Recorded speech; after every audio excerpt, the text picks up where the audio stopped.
Real time.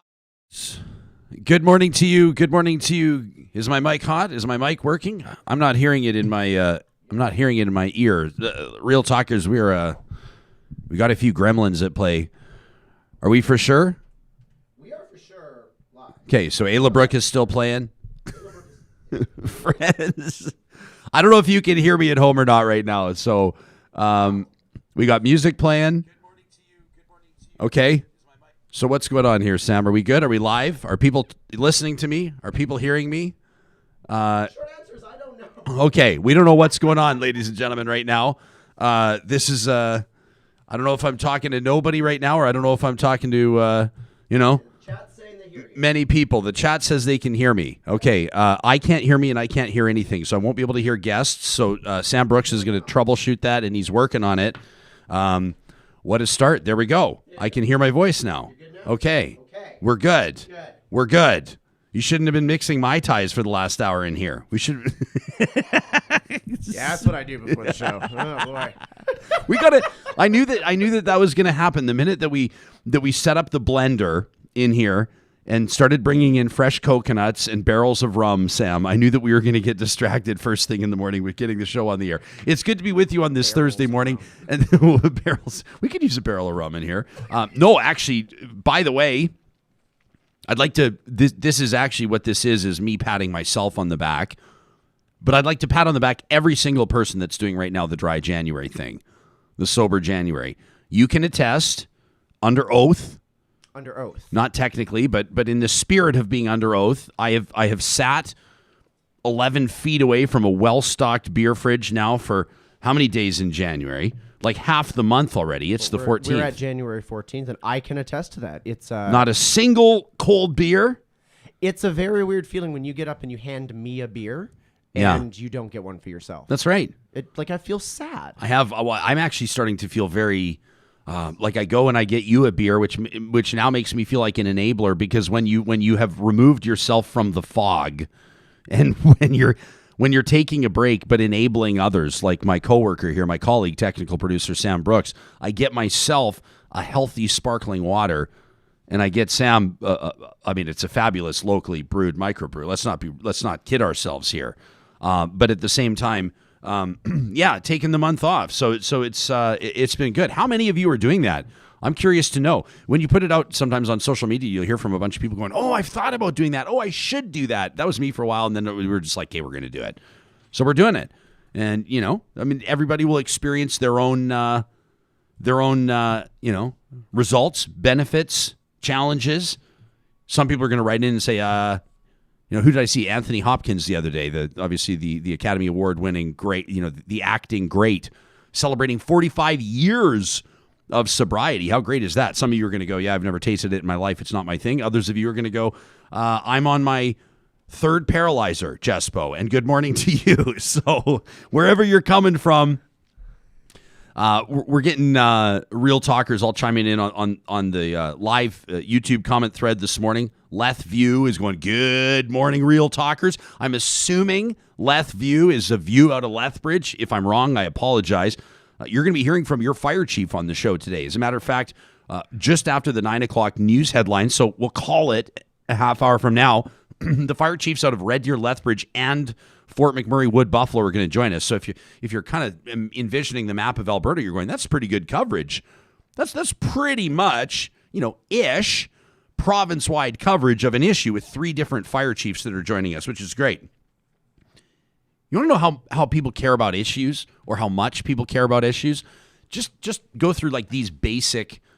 Think to yourself, when's the last time I saw a talk show host or a news program or a radio station or anybody, when's the last time I saw them get 3 fire chiefs together at once? It doesn't happen. And it's mostly because, they're busy running their fire departments, overseeing their fire departments. But these 3 have made themselves available because there's something that they're extremely concerned about, and that's changes to 911 dispatch in the province of Alberta. They said that there's been no consultation on this, and they say there's going to be a dire circumstance as a result. Now, realistically, political insiders are telling this show that despite the protests that we're hearing, you heard the 4 mayors on the show last week.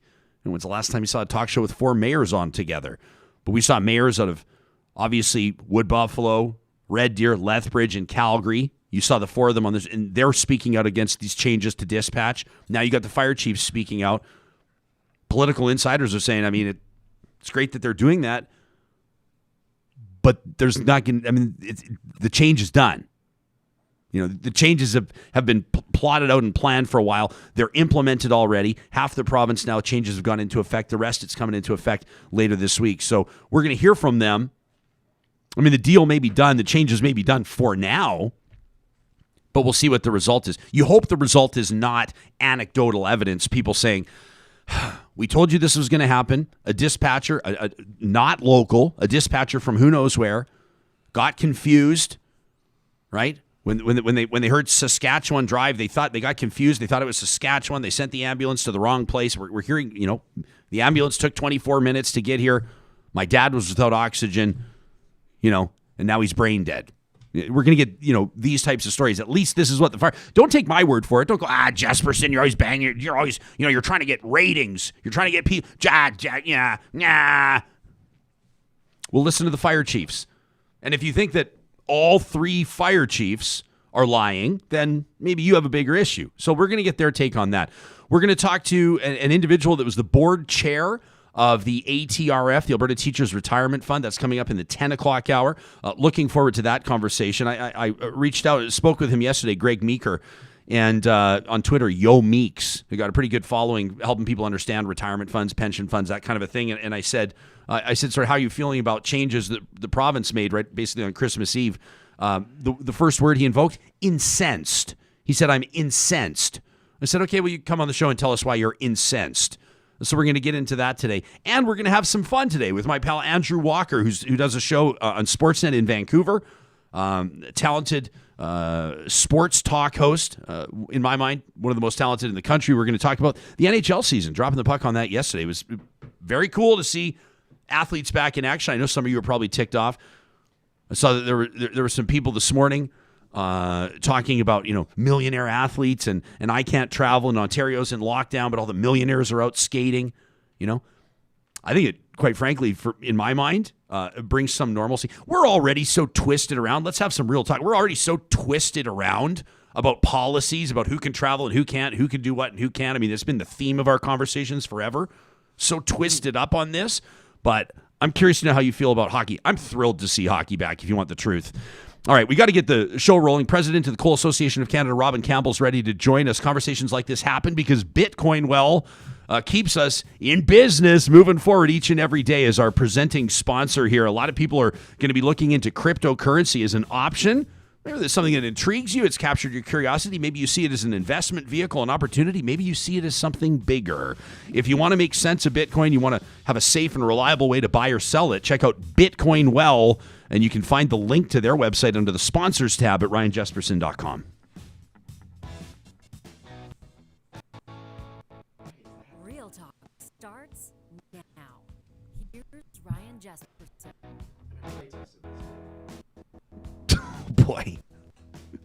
Oh boy. Just going to be honest for a second. I kind of feel like I'm sort of thinking like when Canada had its gold medal hopes. I don't know why I'm thinking of Donovan Bailey right now, but I feel like the way that we're starting technically this morning kind of feels like if you saw Donovan Bailey before that big gold medal race in Atlanta, walking around with a knee brace on. That's what it feels like right now from a technical standpoint on the show. Yeah, it's one of those days where just like it feels like things a bit. are just letting me down. It feels like it feels like a Monday right now. It does. So you should. So I'm working on it, dude. I am. This is not you, Sam. This is just our reality. I will say the barrel of rum is on its way out as soon as we finish the show today. The barrel of rum is gone. I'm looking forward to this conversation. I appreciate that Robin Campbell's making himself available. For those of you that don't know, Robin, former Minister of Environment here at Province of Alberta. Now he's the president of the Coal Association of Canada. It's a hot button issue, and we're grateful that he's made himself available. Welcome to Real Talk, and a good and happy New Year to you. Robin, Ryan. there we go. Yeah, doing all right, thanks. So obviously this is a huge issue. There's a ton of people that are really ticked off and protesting. We heard from Corb Lund yesterday, landowners, ranchers saying, what are we doing? Basically lopping off the tops of mountains here for something that's not even really worth it for Alberta from a revenue standpoint. When you and I started corresponding yesterday, you said, hey, listen, there's a lot of misinformation out there. So where does this conversation need to start from your perspective? Well, I think that coal is a necessity, and especially the coal along the eastern slopes. I mean, this is for steelmaking coal. I mean, I've read lots on social media where people are saying it's not the 1800s. We don't need to have coal for power. Well, the fact of the matter is this coal is not for power. It's for steelmaking. And if people look at their everyday lives and look what they have around them, you need steel. And we have some of the top quality steel in the world. And, we do a good job of mining. We're good miners in Canada. And, we look forward to being able to help with the economic recovery of the province. We look at being able to provide good paying jobs and help out municipalities and regions where people are going to have good paying jobs. And, this whole fallacy about that we're going to knock the top off of mountains. I do take a little disagreement with that. I mean, we do mine coal. I've been involved in the eastern slopes since 1979. I worked at Cardinal River, got Chevy'd up and running through the hearings, been involved with Grand Cache Coal, work now for the Coal Association, and involved with the miners down in the Crow's Nest Pass area. So are you saying, we've heard from a whole bunch of different people. David Luff was on yesterday, one of the architects of the coal policy in the 70s under Lougheed. We've talked to ranchers. We talked to journalist Andrew Nikifork, who obviously has no time for this type of project. Are you taking issue with what these folks are suggesting about selenium in the water and about disruption to the mountains and about what they call sort of the farce of putting this all back together and turning it back into what they might describe as an acceptable version of what was there before? Do you believe that people are not telling the truth about some of these environmental concerns? Well, what is selenium? Ask the average person what selenium is, if they can give you an answer. I'm not a scientist, but basically it's salt. And so you have a leaching of salt into the water from the pits that have been mined. And people can continue to compare the Elk Valley to the eastern slopes of the Rockies. And as I've said before, it's apples and oranges. Down in the Elk Valley, you have, about 50 to 60 years of legacy mining. And they did the best they could with the technology they had. And even today, tech is spending hundreds of millions of dollars on water issues and trying to get that right. And when I look at the eastern slopes, you're talking about mines are going into brownfield sites such as Grassy. You look at Montum Resources as a brownfield site. The new technologies, the science that's coming out is changing the way we mine. Even reclamation. When we looked at reclamation years ago, they would mine a pit and mine an area, and then they go back and reclaim it when they're done. The new mining practices are going on, and Grassy has raised this in the hearings, is that they're going to reclaim as they mine. So we're looking forward to the new technologies and the new way of mining. We post our reclamation bonds before we even start. So the money is there for the reclamation, and we take pride in the work we do after we're done mining. When I came out west to work at Cardinal River, I came out, one, because of the jobs, but I also came out because I liked where we lived. I liked the fact that we could fish, hunt, trap, ATV use, and it's something that we've really enjoyed. We've got strong audience engagement this morning, and I'm not surprised to see it, Robin. Laura says, Robin, you've said publicly in debate in Calgary last fall, selenium will be an issue. It's the high levels of selenium that's poison. Teck has spent nearly $1 billion trying to address the issue, said it can't keep selenium leaching into the water downstream from where leases have been sold. Eric is watching this morning. He says, I know that Robin Campbell's a proud fishing guide. He says that selenium is an issue. You should ask him if he would catch and eat fish downstream from Teck in the Elk Valley. That's from Eric. So would you? Sure. I'd eat fish. Lake Kukinoso. I have friends down in the Elk Valley that worked at Sparwood, went and fished there for kokanee all the time. Had no problem eating those fish. I will say also, talking about the fishing, one of the things I am excited about is that 4 of the companies in the Crow's Nest Pass area, even though they're not in operation, and even though they haven't been approved yet to mine, have all agreed to work with the provincial government to help enhance the fisheries and make sure that the watershed is safe. Matter of fact, we've had some conversations with about Alberta Environment already, and we have another meeting coming up January 28th. So one of the things I talked to our companies about, and we're going to pursue, is I want to make sure that we involve First Nations in the water issues. I want to hire young Aboriginal students, get them trained up, get them degrees in such things as biology and aquaculture, and have them actually work along the watershed to make sure that long term we're doing the right thing. Got a comment here from Don, who says, having worked in the Grand Cache region myself in the 70s in the open pit operations there, he says the destruction to the land is palpable. He says, in looking at the experience of BC versus Teck Resource metallurgical mining, he says the fish in the Elk River Valley have been greatly impacted. He cites a 20. Robin, I'm getting like full reports from people. I don't. This doesn't happen often for tacos, but people are. These look like thesis papers. He says with the 2014 Environment Canada report noting the likely total collapse of the cutthroat trout population from selenium pollution, he says he's worried about native trout species in the Old Man River watershed, and he wonders about pollution from coal mining impacting cattle downstream, people. He says all life impacted by selenium excesses. So for people that aren't part of the process here, what should give the general public confidence at a time, frankly, Robin, I think you'd probably acknowledge this too, where people are having a hard time trusting this government. What should give people the confidence that this is going to be managed properly? Well, I mean, I'll say this, Ryan, we're coal miners. We don't set policy. We don't set regulations. We follow them. And so we will do everything within our means to follow the policies and regulations that both the federal and provincial government have put in place. We have a panel right now, the Grassy hearings. That panel is going through a ton of evidence. The hearings have been going on since October. I think they finish next week. And I'm sure that when they come out with the rulings, if they are in favor of the mine going ahead, there's going to be, hundreds of conditions that the miners are going to have to meet before they commence mining. So, I look at what happened up in Cheviot. A lot of these arguments I heard when I was up there, 25 years ago. And, I'm proud of the work that was done at Cheviot. I'm proud of the reclamation that's done up in that area at Cardinal and Great River.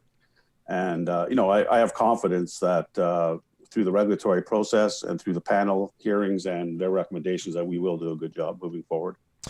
Robin, as you know, yesterday, country singer Corb Lund joined us on the program after the fact. When he heard that you and I were going to be speaking, he actually passed along a question for your consideration. So this is a question to you from country singer Corb Lund, who says, judging from my long conversations with major proponents of this change, Mr. Campbell included, the main argument in support seems to be economic, namely royalties and job creation. He says, my understanding is that most or all of the coal leases so far have been awarded to foreign mining companies, that the royalty rate Albertans receive is negligible, and in some cases, most of the coal to be mined is freehold. He says, and the Crown will get no royalties at all. Though I'm sure there will be some jobs created, there's no way the benefits outweigh the cost of potential water contamination and other environmental effects downstream, not to mention possible impacts on tourism and agricultural economies. It just doesn't add up for me, says Corb Lund. From an economic perspective, the risks seem very high. Why is this a good idea? What would you say to him and everybody else that's going to hear you answer the question? Well, I talked to Corb yesterday. Matter of fact, he had reached out to me before he was on your show, and we were supposed to have a conversation. He never got back to me, and I emailed him again. And of course, we had a pretty good conversation yesterday, probably about 45 minutes to an hour, and with a gentleman by the name of Steve, one of his rancher friends. We're going to create jobs, and coal miners make good money, and and the fact of the matter is that we pay income tax. And we do pay taxes to municipalities. So we're going to help with the infrastructure of municipalities. Our miners are involved in all kinds of different things. We're not just coal miners. We're involved in miner sports. We're involved in the Kinsman Club, the Lions Club. We're community members. And, you can't put a price on that. People that volunteer in the community and want to be involved and help out. I look at the areas I used to represent in Hinton, Grand Cache, Edson, even Jasper. Coal miners were integral parts of the community, sat on town council.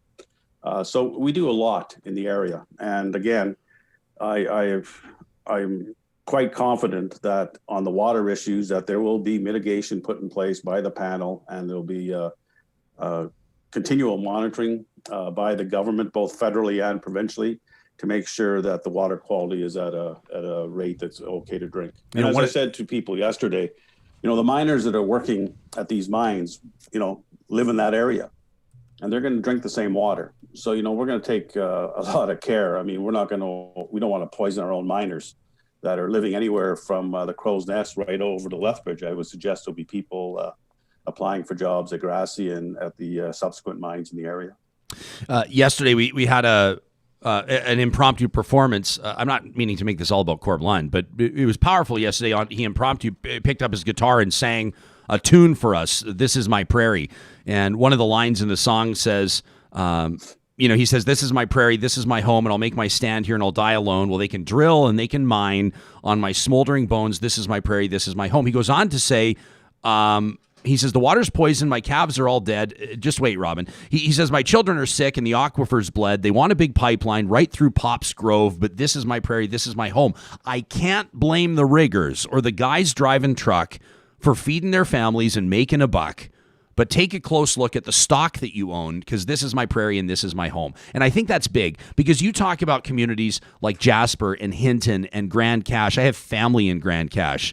They can't sell their house. They can't rent it out. It's devastating. The community's been devastated. We understand. We want to see our Albertans at work. We look at communities like Hannah and Brooks and Rocky Mountain House. And Robin, you and I could go on, and there's a long list. And we know that the stress is real, and we know that people have not worked in some cases for years, and they're on their second mortgage and lines of credit are maxed out. There's no question that people need work, and there's no question that Alberta has an abundance of coal, and there's no question that there's a long history and that it can be lucrative. The question is, who is it lucrative for? So when we're talking about at full capacity here, with full build out of these Category 2 lands, how many jobs are we talking about? How many Albertans would be employed? And what are we talking about for the province's bottom line? I mean, I've seen people say, that we could be talking $2 million a year over the next 20 to 30 years, like $60 million total. And then it begs the question, well, is it even worth it? So what numbers there's no doubt they're in the Lions Club and the Kinsmen and they pay their taxes for sure. But are we talking like 10 jobs in the community, or are we talking 1,500? We're talking thousands of jobs, Ryan, up and down the eastern slopes. I mean, if you have a mine that's going to employ 350 people, the conservative economics are that for every full-time job, there's 3 offshoots. So if you have a mine of 300 people, you're going to have, anywhere from 1,000 to 1,200 jobs are going to be attached to that mine site. And so, I'm a 4th generation miner, my family's been in coal since back to Scotland. And there's ups and downs in the coal industry, just as there's ups and downs in any commodity market, whether you're talking forestry, whether you're talking the cattle industry, for that example. I mean, we had lots of problems in Alberta with the cattle industry, with the scares we had, and the fact that the markets dropped and countries were boycotting Canadian beef. So, nothing is guaranteed, but I will say that we are going to do everything we can to be efficient and productive. And, most of the jobs, I will say 99% of the jobs are going to be in Canada. Even though it's foreign investment, these are Canadians and Albertans that are going to take these jobs and are going to raise their families.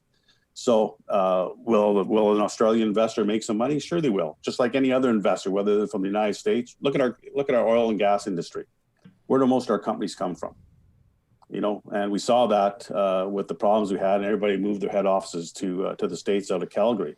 I mean, people make money working in those jobs, and that's all we can ask for. We want people to invest in this province. We want people to invest in this country.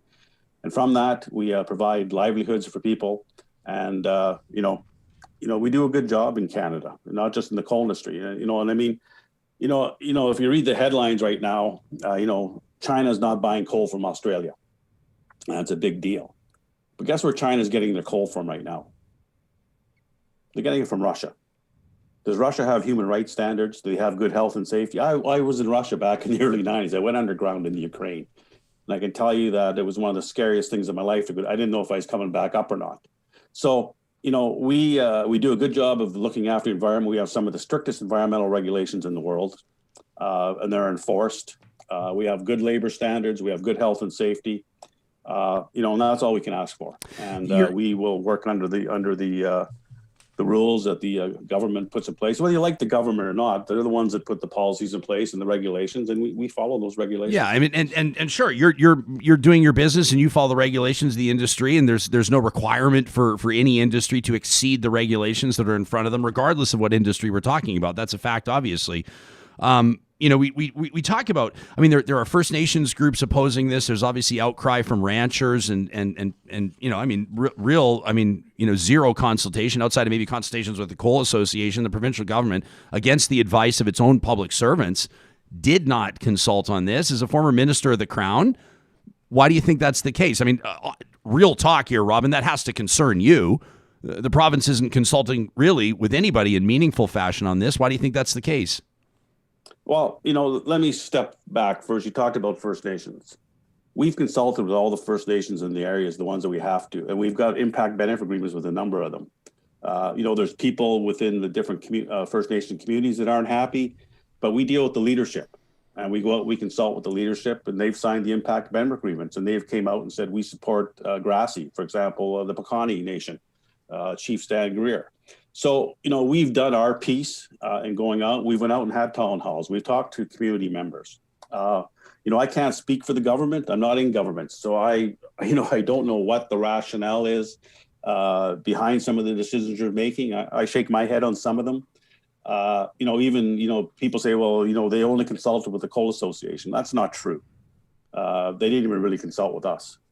They came out and said, this is what we're going to do. But it makes your job more difficult, right? I mean, it makes because when a government rams something through with zero meaningful consultation, and then you're here already, like, let's be honest, Robin, you're the coal industry, there's a strong economic argument, I suppose, you're telling us, and there's still demand. I mean, I've seen pretty effective messaging, let me say, from the Coal Association. It's effective messaging to talk about the steel. It's smart to talk about the steel, where it's going. They say, hey, to build these wind towers for for renewable energy generation, here's how much steel we need. That's smart marketing. There's no question there's demand.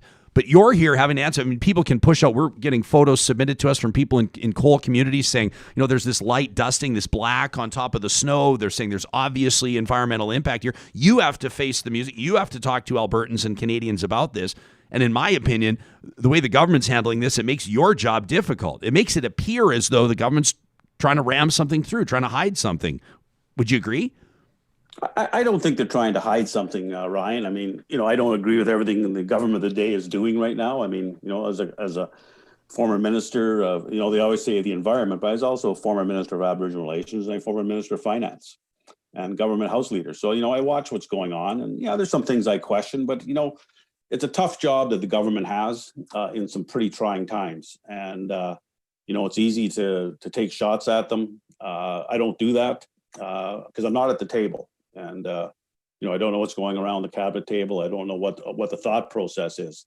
So, will I defend the government on their decisions? No, I'm not going to defend them. It's not my job to defend the government. My job is to promote the coal industry, and that's what I do.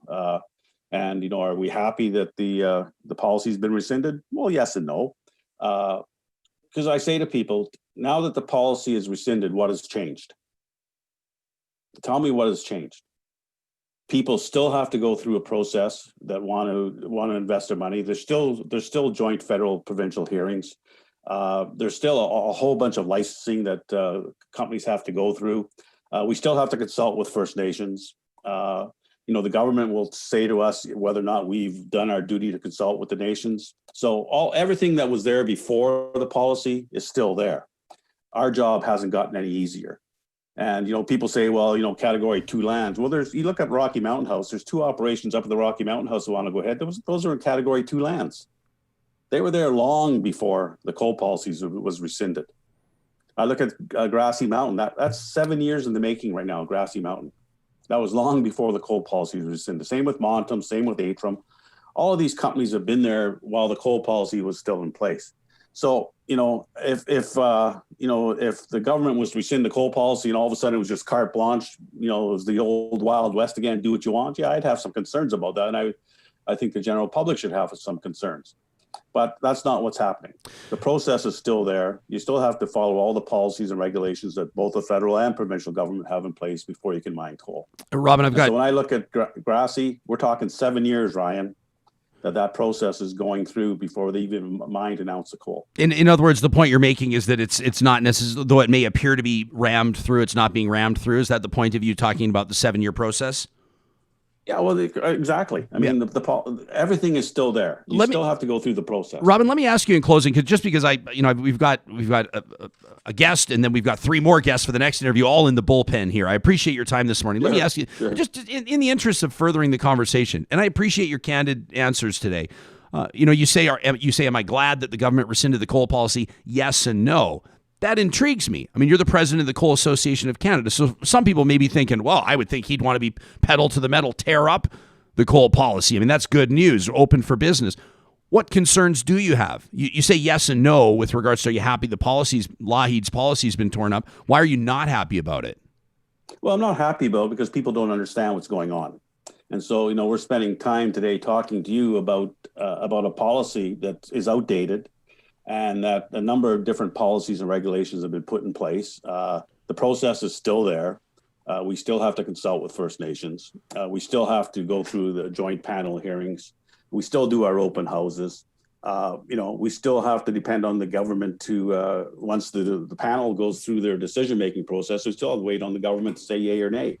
So, people are all torqued up because they weren't consulted. I was in government 7 years and held three cabinet positions and sat in cabinet for 7 years. And I can tell you, there's lots that goes on that we don't go out and consult. We look at the information we have and decisions are made. Where we're going to find out whether we did the right thing or not is going to be at the ballot box. Whether people are going to be happy with what we do or not happy with what we do. So, there's a bigger conversation that has to be had on the political side of things, Ryan, which I'd be happy to sit down and talk to you one day. And I think, all the fishermen that are upset. I think there's a bigger conversation that has to be held on fishing in Southwest Alberta, and we should have that conversation. But I say, as an industry, we're going to do what we can to help enhance the fisheries, and we're going to do what we can to make sure that the watershed stays viable. All right. Robin Campbell's president of the Coal Association of Canada. Appreciate your time this morning, Robin. Thanks for joining us. Yeah, thanks, Ryan. Take care of yourself. Yeah, you bet. You as well. Okay, so Robin says, there he goes, or is it the right decision? Is it the wrong decision? And he's right. It's not his job to speak on behalf of government, but as a former minister and as a well-respected former politician, now working in private industry, it's a fair question. Obviously, how do you feel about the way that government's managing this? It winds up in his lap one way or another. And he's not wrong when he says that, the government will find out how the people feel about it at the ballot box. The question is, what will have happened in the meantime? Right?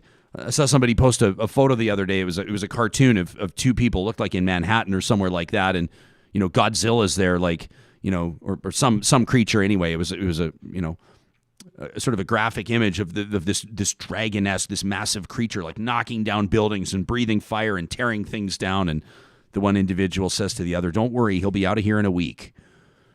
So you kind of say, well, what's the impact of this? We're going to blow through a 9 o'clock newscast here because we've got fire chiefs ready to go. But in the meantime, Jason Doucette has reached out to the show. I've interviewed Jason a couple of times. He's a fascinating fella because he's a competitive champion fly fisherman.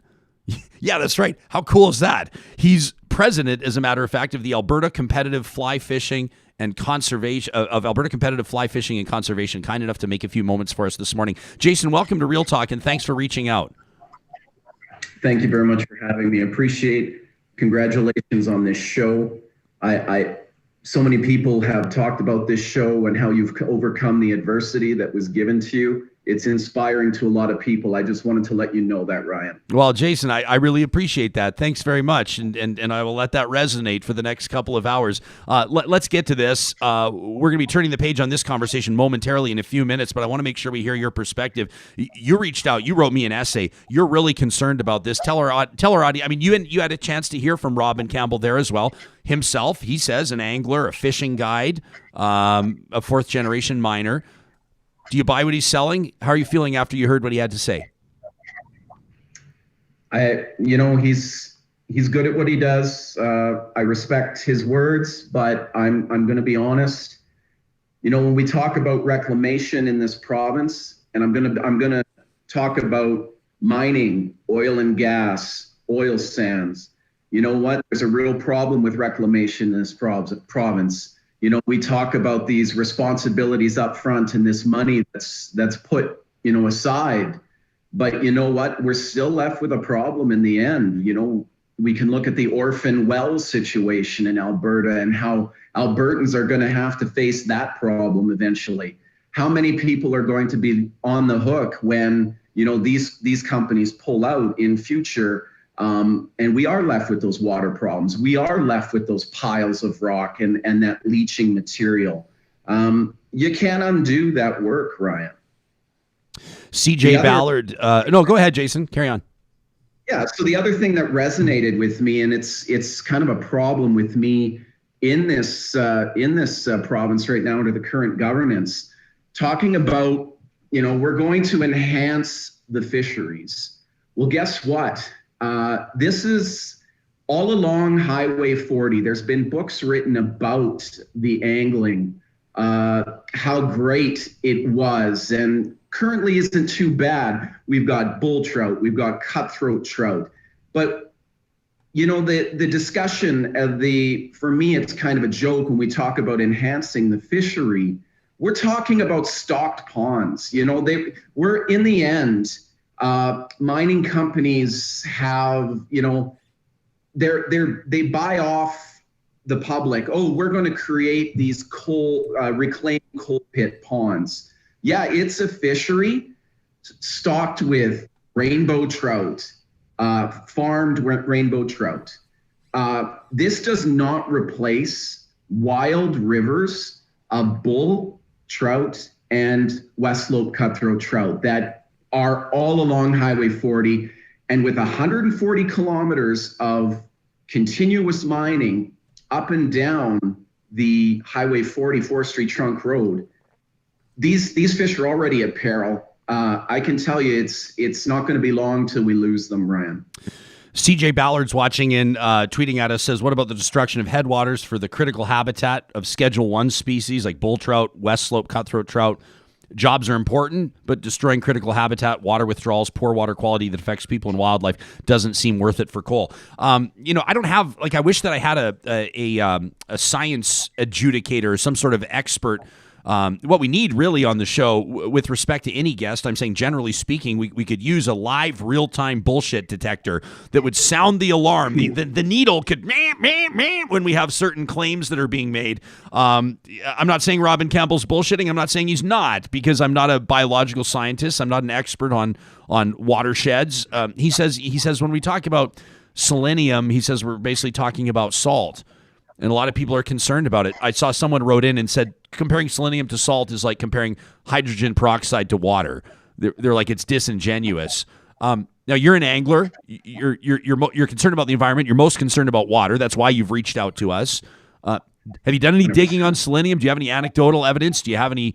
Can you reference any scientific studies? Do you have any insight into this in that specific area? I think the studies done in the Elk River showing the deformities of the cutthroat trout there, where the densities of selenium are highest, speak for themselves. Now, anecdotally, I can talk about the Great River south of Hinton that has had the same thing happen to it. The Great River was once known for its incredible bull trout fishing and Athabasca rainbow trout. Through a number of cumulative impacts, but selenium being one of them, the fishing has deteriorated over the years there. So yeah, the impacts are there.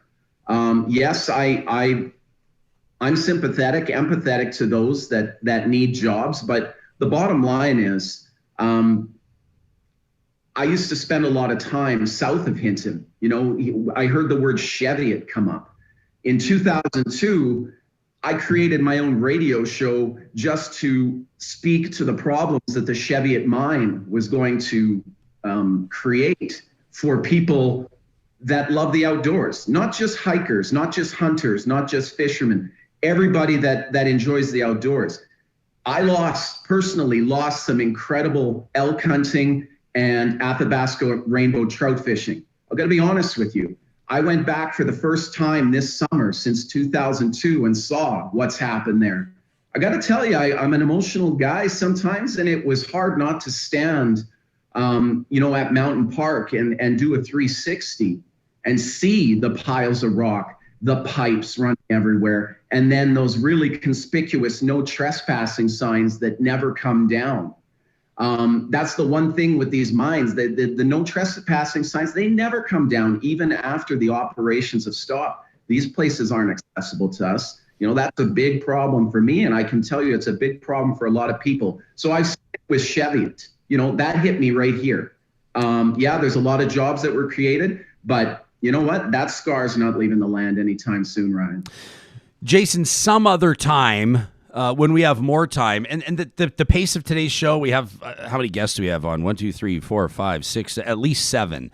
So one of these days we're going to get like one guest, and it'll be you. We're going to give someone a stipend or a burst. We'll find some cash for somebody to stand, 30 feet away from you in the Bow or whatever river is your favorite. All right. And they'll film you like on a fisheye perspective, and we'll put an earpiece in your ear so you can communicate with us. And we'll watch you fly fish for like an hour, and we'll let the silence breathe. And then we'll ask you questions and pick your brain. And maybe you can take us in waders and all. What do you think sometime? Would you be up for that? Absolutely. 100%. That's what I want to do. Because to me, competitive fly fishing seems like an oxymoron. Because aren't you supposed to be all super chill and find your peace in there? Competitive fly fishing, I don't even know how that works. The best in the world find that chill and that ice cool water running through their veins. Those are the guys that do the best in world championships. Yeah. They find somehow, but yeah, it is a little bit of a ironic statement, isn't it? Yeah, well, if there's one thing I know about fly fishing, it's like, there are people that have no idea about it. That can appreciate the poetry of it. We watch a river runs through it, and we've seen the iconic images of the line halfway through ready to be snapped. And then you have kind of the hack anglers like me. We're like spin casters, rod and reel guys. I couldn't tie a fly. I don't even know what I'm doing, but I can appreciate it. And then you have the hardcores. The men and women that are tying their own flies that would love to hear from you as well. So that's what we'll do. I'm serious. We'll make a plan. What's the prime time for fly fishing? What would be the best month for us to check in with you on that? I'd say anything July, August. I love it. The Bow River is hot right now too during the winters. So hey, all good. Okay. One thing I want to say before you go. There is a Facebook page. It's not my Facebook page, but it is galvanizing a lot of people from different walks of life. It's Albertans Against Open Pit Coal Mining. Within a couple weeks, they've got 3,800 or 3,900 followers. Anybody that is interested or wants to go and protect this, I'd say go there, because there's something happening. There's people out that are looking to back the judicial reviews and all of that court challenges. There's a number of people out there that are willing to donate time, money, their name to it. And I would really encourage, this is the one thing that I need to say, there are a lot of guides and fly fishing media who are sitting on their hands right now, not knowing what to do or keeping quiet because they don't want to stir the pot. But I got to say, this is the time you need to come out from the closet and stir that pot. Oh, yeah. This is a pot that demands to be stirred. And we're proud to be the stir stick, pal. Jason, we'll talk to you next time we talk to you. You'll be waist deep in water. I'm looking forward to it. Thank you for this. Thank you for your time. Take care. Yeah, you got it. Jason Doucette is the president of Alberta Competitive Fly Fishing and Conservation. Fire chiefs in just a second. I want to read a couple of these comments. Laura's watching in. She says the coal policy was outdated. That's what Robin Campbell said. She said the policy was visionary. We heard that from David Luff yesterday. David Luff was on our show. The former one of the architects of the Lougheed era coal policy. It was interesting to hear from him. We could have talked to just him for like an hour. Becky hits up the Real Talk RJ hashtag. She says, Mr. Campbell, Robin Campbell, made multiple lobbying visits to this government to get policy and regulation changed. I mean, that's his job, right? He's doing his job. Becky says he's not just a coal miner. He's obviously former environment minister. And it seems like he was the only one they consulted before they removed the coal policy. I thought that was kind of a funny quote. I mean, it's not funny. when Robin Campbell said, people are saying they only consulted us. He says they didn't really even consult us. Michael says, these folks, these companies have blathered the same spiel to landowners and municipalities through history. The same folks folded up their tents and have left Albertans with an environmental mess to clean up. The coal lobby can frack themselves. That from Michael, who says no mining in Grassy Mountain. I want to point out to you, several of you have put on my radar a petition that Canadians are signing. The deadline is January 15th. I don't know much about it except to say that I was happy to retweet it. If you want to see it, it's on my Twitter profile. Michael says, this probably is lucrative business to the owners of these companies. Aaron the Barbarian says we're cutting off the top of our mountains for China. Doesn't make sense. Young Leslie says, regarding the comment from Mr. Campbell, we're minors, we don't set policy, we follow it. That's a passé attitude. Says mining companies have an obligation to follow best practices, to follow science. Elise is watching. She says, we're doing the bare minimum. We should be allowed to do whatever we want. That's just on the Real Talk RJ hashtag. On our live YouTube comments, Heather says, you got to get a science, not a recreational fisherman to argue against this. Yeah, we had a scientist yesterday. And we're hitting this from 100 different angles. You want the science on this? We get a scientist. You want to understand the background on how it happens? We talk to a lobbyist. You want to understand realistically why people are pissed off and concerned? We talk to anglers and ranchers and people that are affected. You're going to hear, I know it takes some getting used to at some point, because, some of you might be coming in, you're used to mediocre, lousy talk shows where they put in the minimum effort. They only have one ideology. They hammer they beat one drum. You've seen people that play drums, drum kits. You can see the skins that get beat the most, and you can see the ones that barely get touched. When we do our drum fills, we cover the kit. We hit every tom there is. We hit every cymbal. We should get like a. I would love a drum kit. Well, we need a bigger studio first. We could have a snare drum like before a big interview, a crash cymbal when there's a great question that's asked. Ken says the government's its own enemy with these types of projects. If they showed that they were serious about collecting sufficient reclamation funds and enforcing regulations, people would trust them. We don't. Ken has hit the nail on the head. We talk about orphan wells. I always think of Orson Welles when I hear that, but orphan wells, we talk about the deficit, the liabilities that Alberta has right now. And by the way, federal taxpayers are propping us up on this. The federal government are the ones that are earmarking the hundreds of millions of dollars right now that we're going to need. I'm not saying anybody deserves congratulations here. Everybody's dropped the ball. The oil companies, the owners like W. Brett Wilson, who have left Albertans with these environmental liabilities, walking away from their orphan wells. Remind Brett of that every time he tweets. And then levels of government. How the hell did we wind up with all these liabilities? We did. And Ken's right. People don't trust. They don't trust anymore. Christine says fishers, hunters, ranchers are the best conservationists, the best stewards of the environment. If the animals can't live anywhere, the ecosystem's done. Others are saying, Lorraine says we need to organize. We need to make a protest that shocks this government into backing down. We need to eliminate the UCP in the next election.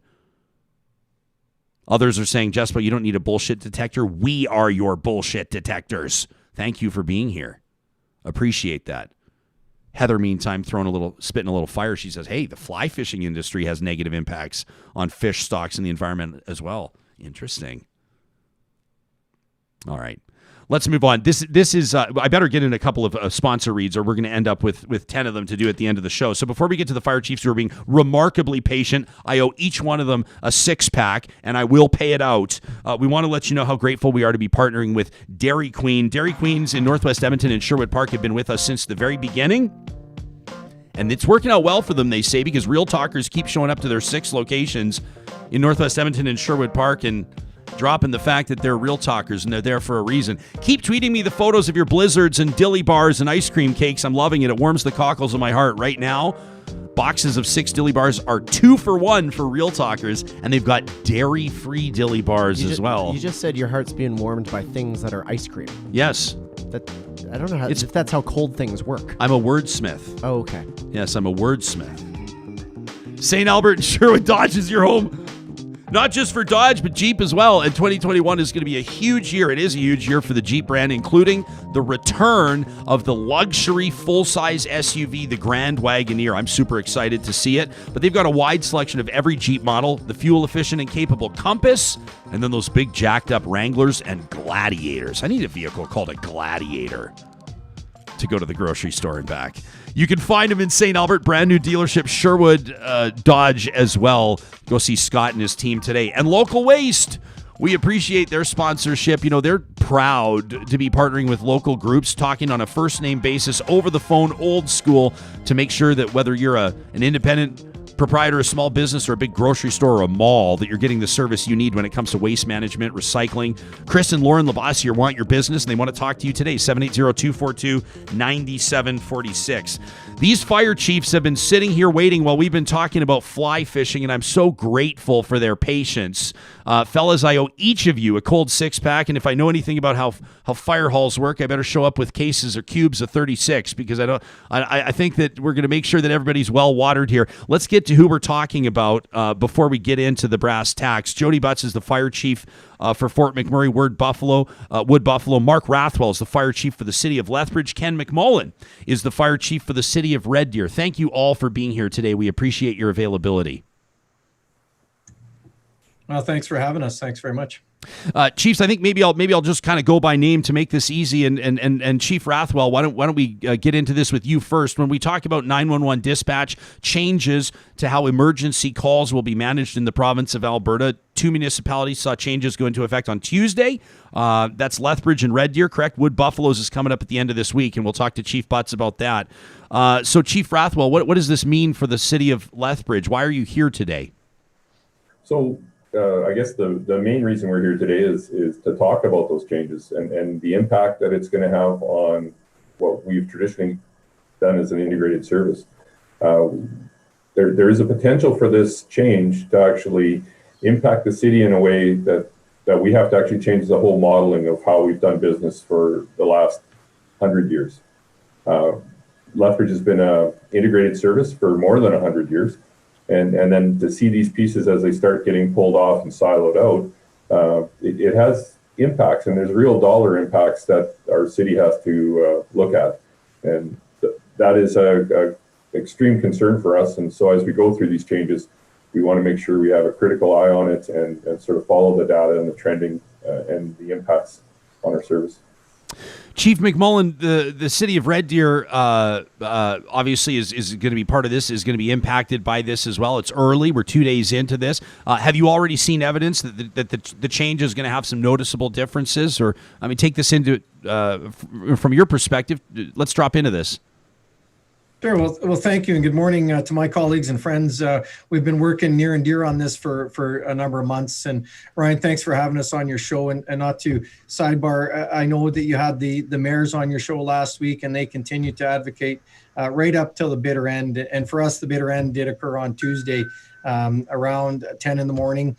You know, sure, there's some changes, and our staff are probably overly sensitive and overly critical of the process that's now in place for dispatching of ambulances in our communities. And so, yeah, there's been a few issues. You could likely blame those on some technology issues as far as just transitioning what we're used to what the new system is using today. But yeah, we've noticed a few things delayed in some responses that we've been catching in the background. So yeah, there's been some changes for sure, and we'll continue to watch those for the next days, weeks, and months. So when you say that you've already noticed some delays, some of my best friends are firefighters, and they'll tell me that the difference between 6 minutes and 7 minutes, or 6 minutes and 8 minutes on a response is a big deal. I mean, in some cases, it could mean somebody makes a full recovery or somebody's brain dead, to be frank. So what are you seeing when you say you've already seen those? What are you talking about? Can you give us an example of something that's already happened? Yeah, for us in our community, two things that have happened. And again, it was the very first call that transitioned to EMS dispatch. It took up to a minute for that call to get transferred to an ambulance. And yes, I appreciate it was the first call in a series of many calls that'll come their way. But for us, the first call took a minute to get from the call taker to the dispatcher.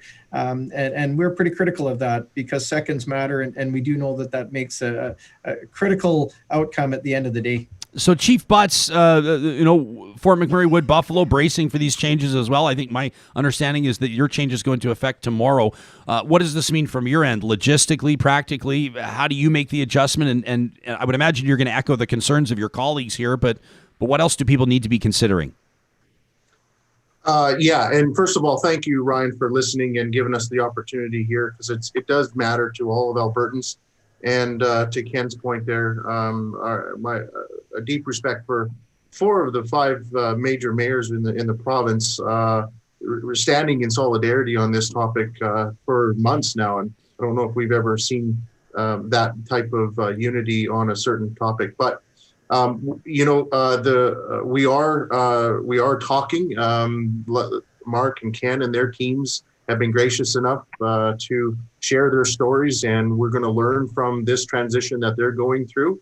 Our transition occurs on January 19th, next Tuesday. Oh, okay. But, there's a little bit where we are unique up here in the Wood Buffalo. We're tucked away in the northeast corner of the province. We are, I guess our uniqueness is our geography. Our next, AHS's consolidated EMS model, and it's starting with the dispatch piece here, is about, they're addressing a one size fits all. Well, we're up here. Here's the challenge that they have not been able to answer for us, is that our next ambulance or our support, our next community that's the benefit of this model, is they share resources and a borderless system. And when there's ambulances used in one part of the area, you can flex. And well, our nearest ambulance is 3 hours away, and we're, as you recognize, we're days away, and they haven't communicated with us a plan. So we're really concerned. But we are, our staff, we are looking forward. We are planning for the transition, and as Ken said, it is a change. But at the end of the day, we have a deep responsibility to our residents and all of Albertans to make sure that we're providing the best services we can. Hey, Chief, what do you mean the nearest ambulance is 3 hours away? So you have fire medics or whatever you call them. But if somebody's having like cardiac arrest or somebody overdoses or there's a poisoning or something like that, fire trucks show up. How does it work? Okay, so in literal sense, the Wood Buffalo region, we're a third-party contractor for ground ambulance, and our next neighbor, and this is to what AHS is suggesting, is that when we need to, if you need more ambulances, we'll just flex that ambulance into your region and a borderless system, and they can carry on with the calls.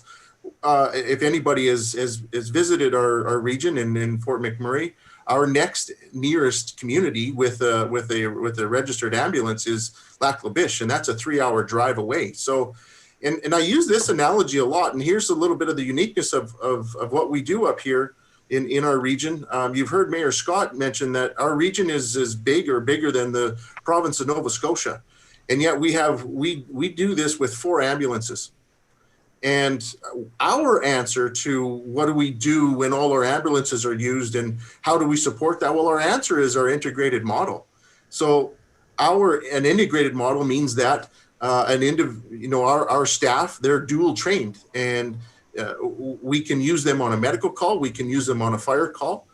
Certainly when they show up to work, they're assigned a vehicle, they're assigned a task, and they go out and do that. But we lean on that integration, that multidiscipline trained employee to provide those services. And it's a very, very high level. And you heard the mayor say that, 30 years ago, we were the model, and so we have slowly been degrading. And this is, I was listening to your conversation with Jason prior to, and he said that now's the time, and that's exactly what it is now. And now's the time for this conversation because, the dispatch, we're literally handing over the keys to our resources. The ambulance and the staff, those are purchased and they're managed, or I guess by municipal funds. And yet, what AHS is suggesting or forcing us to do is just they are now dictating the movement of those resources that we have to manage. So anyway, that's kind of the biggest concern that we have, by siloing EMS outside of our integrated and our co-response. There's no answer. So we have to lean on that integrated model. Chief Rathwell, I'm curious to know how your model compares in Lethbridge. My understanding is that the RM of Wood Buffalo has somewhat of a unique setup, but how does what Chief Butts is talking about relate or compare to Lethbridge? I mean, do you have some of the similar concerns, or are your concerns along an entirely different avenue? So our primary concern is exactly the same. We are here to take care of people in our communities when they're in trouble. So that's our commonality. That's where we start from. The pieces that change slightly in our integrated models is how we adjust that. And that's okay. It's good to have differences, and it works out well for our communities, and we found our efficiencies there. The key part here, though, when you talk about integrated, is that these aren't just paramedics and they're not just firefighters. They're both. And they wear those two hats, and they wear them proudly, because those are two very distinct sort of training models that you have to go through.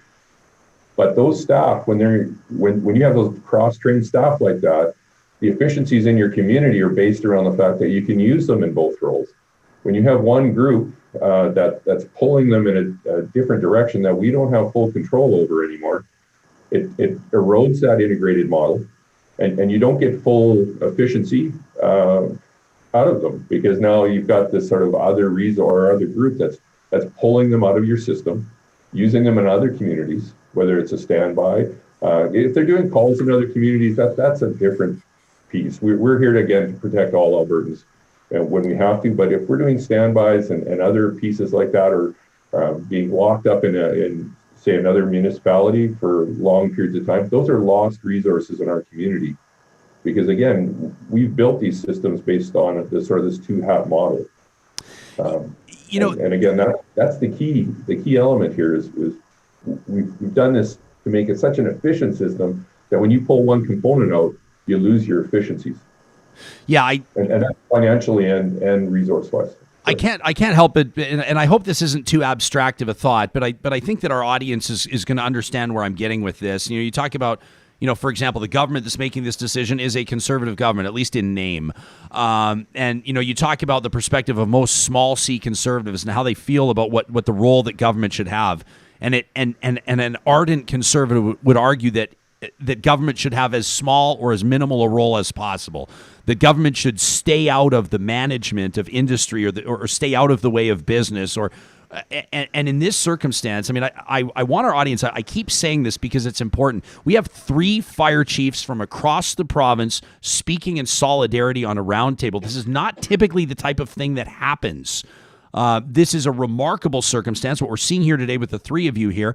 And bigger picture, the outcry from mayors and chiefs. I mean, typically, chiefs and mayors, you butt heads, don't you? Come budget time, you guys want more money. They're trying to save money. They know they're not going to get voted in again if the property taxes go too high. Typically, fire chiefs and mayors are going like this. Right now, everybody's standing hand in hand, metaphorically speaking, in solidarity. This is a remarkable situation.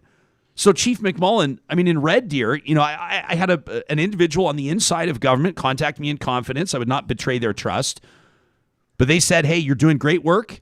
They said, everybody's noticing that you're talking to the mayors. They knew that you guys were coming on today. They said, everybody's noticing. They said, but hate to tell you, this has been a long time coming, and it's not being walked back. So everybody's going to have to learn to deal with it. What does that say to you? Well, I'll repeat a couple of things, Ryan, if I could, and it's that point about solidarity. We do. The chiefs very often are on very similar thoughts as far as progressing this service across Canada and Alberta. What was really unique in this entire event was the alignment between mayors of 4 municipalities and the chiefs of those municipalities working together. To your question, I think that part of the challenge was, and what we really have all tried to do, was make this a public issue. We wanted our public to be aware of the impacts that it had to them. And as hard as we have tried, and as much as we have all done, and the mayors have been on your show, and now we're on your show, to show the real life impact, to me, I don't believe that the average citizen realizes that there is a change. They still are calling 911 and they are still going to get an ambulance. It's all of the behind the scenes that have changed. It's the effectiveness that is changing that may not be realized in a day or a week from now, but it will be realized. There's no doubt, as other municipalities have done in the past. They've now gone back and they're looking at ways to get back into the business of dispatching ambulances locally from a regional approach. And I do believe that our communities will be back there at some point. How do the three of you feel? Let me, Chief Butts, I'll put this in front of you, and then we can ask the other chiefs with regards to the, I think these are the types of things where we don't oftentimes think about the fire department until we need them, right? When our kids excitedly point out that here comes a ladder truck, we pay attention, or when our carbon monoxide detector goes off, and all of a sudden, I'm speaking obviously from firsthand experience here, and a pump has to show up at your house, and all the neighbors are looking. But that's when we think about the fire department. But we don't always think about it. But our cities are growing.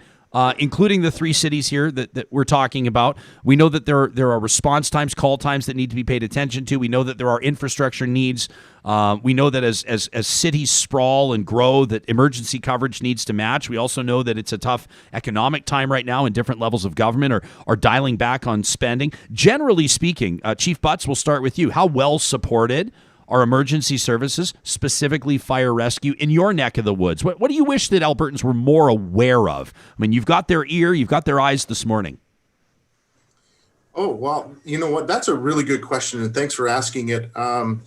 We take a lot of pride in the emergency services, and I'm pretty confident to say that we can say that across the province. You're exactly right. Not every day and not everyone calls 911, and however, there's that perception, though, that when you call someone, that you're calling for a reason and you need help, and that's our job to provide that service to you the best way that we know how, and that's what we're talking about today. Is that service is going to be degraded, and we have evidence, statistical evidence that would say that. I think from a support piece, I can't be more. Our mayor, our local government, our mayor and council, our CAO administration, they support us 100%. I think if we don't remember 5 years ago, our community, our region went through one of the largest natural disasters in Canadian history, and we're still here today, and we couldn't have done that without their support. But let me expand that a little bit larger. When you say support for an emergency services, let's just understand that this government has dissolved the fire commissioner's office.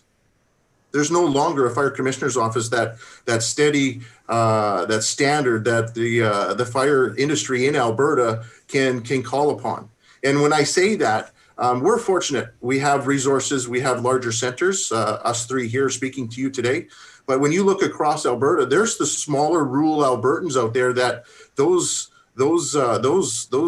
communities are being supported by volunteers, and those volunteers are just trying to be a good neighbor, trying to do whatever they can for the community. And yet,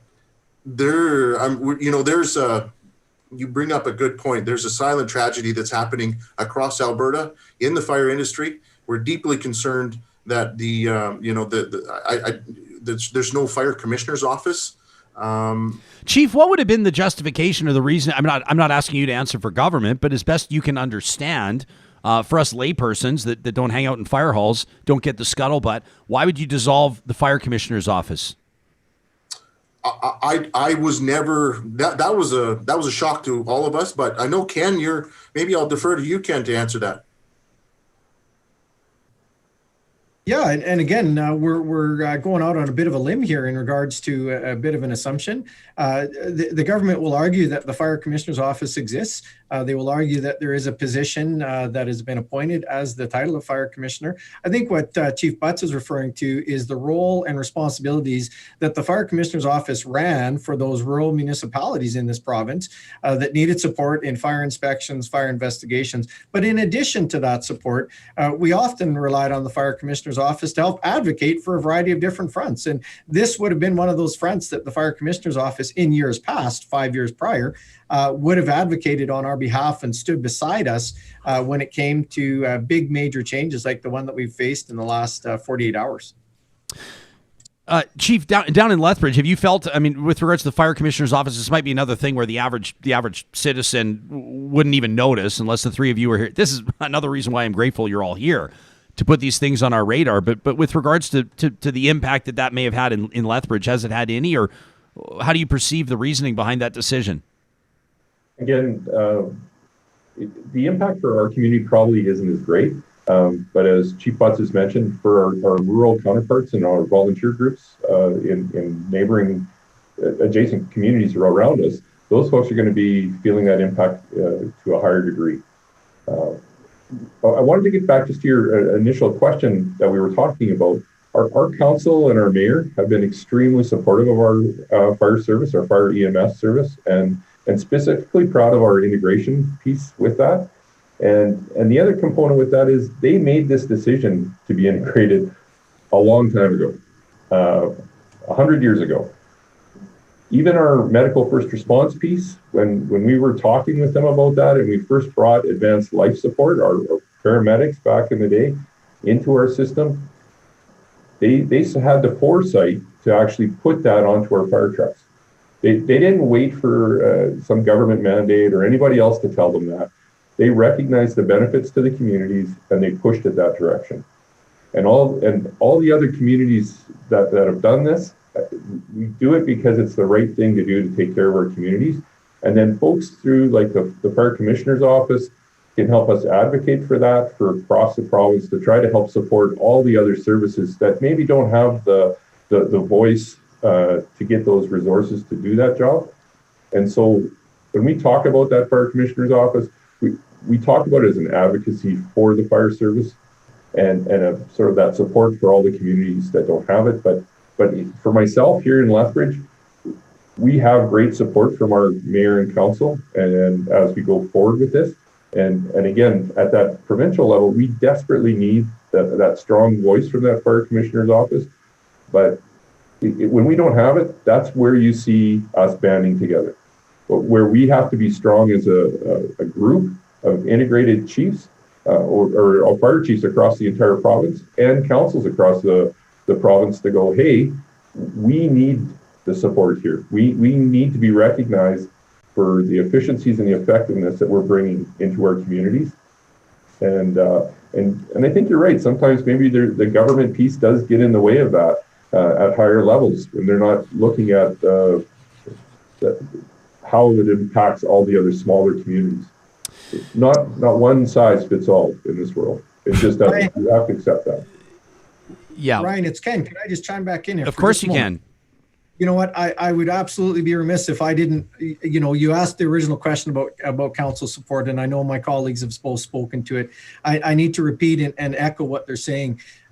You talked earlier about that never-ending inevitable tension between chiefs and councils when it comes to budgets, and that does happen. We're all going to admit that happens just as a result of difference of priorities. But I have to assure you that in this particular community, and I'll speak to the others as well, there was a unanimity. Everybody 100% agreed on this as being an issue. It was agreed upon in council meetings that they would advocate for the retaining of dispatch. Our Mayor Terravere in our community absolutely led the charge on this and has worn this every day. She has spent time in our stations. She has spent time in our dispatch center, speaking face to face with our staff, letting them know how near and dear this is to her heart. So again, I think that when it comes to council support, this is one very unique piece. Yes, you have 3 chiefs here, but what you've seen in the last 9 months is not only 4 mayors working together, but collectively in our communities, this has been the topic that not one person in any of our communities has opposed going forward. I want to read what some of our viewers are saying live watching this conversation. Michelle, first of all, says, I understand this issue so much better now. Thank you so much to the chiefs for doing this. This is, a lot of people are chiming in from rural Alberta, from their acreages and ranches and farms, and these are the people I think that probably are. When a lot of people are concerned, these are the people that are most concerned. Where a time difference may not. I talk about the difference between 4 minutes and 7 minutes.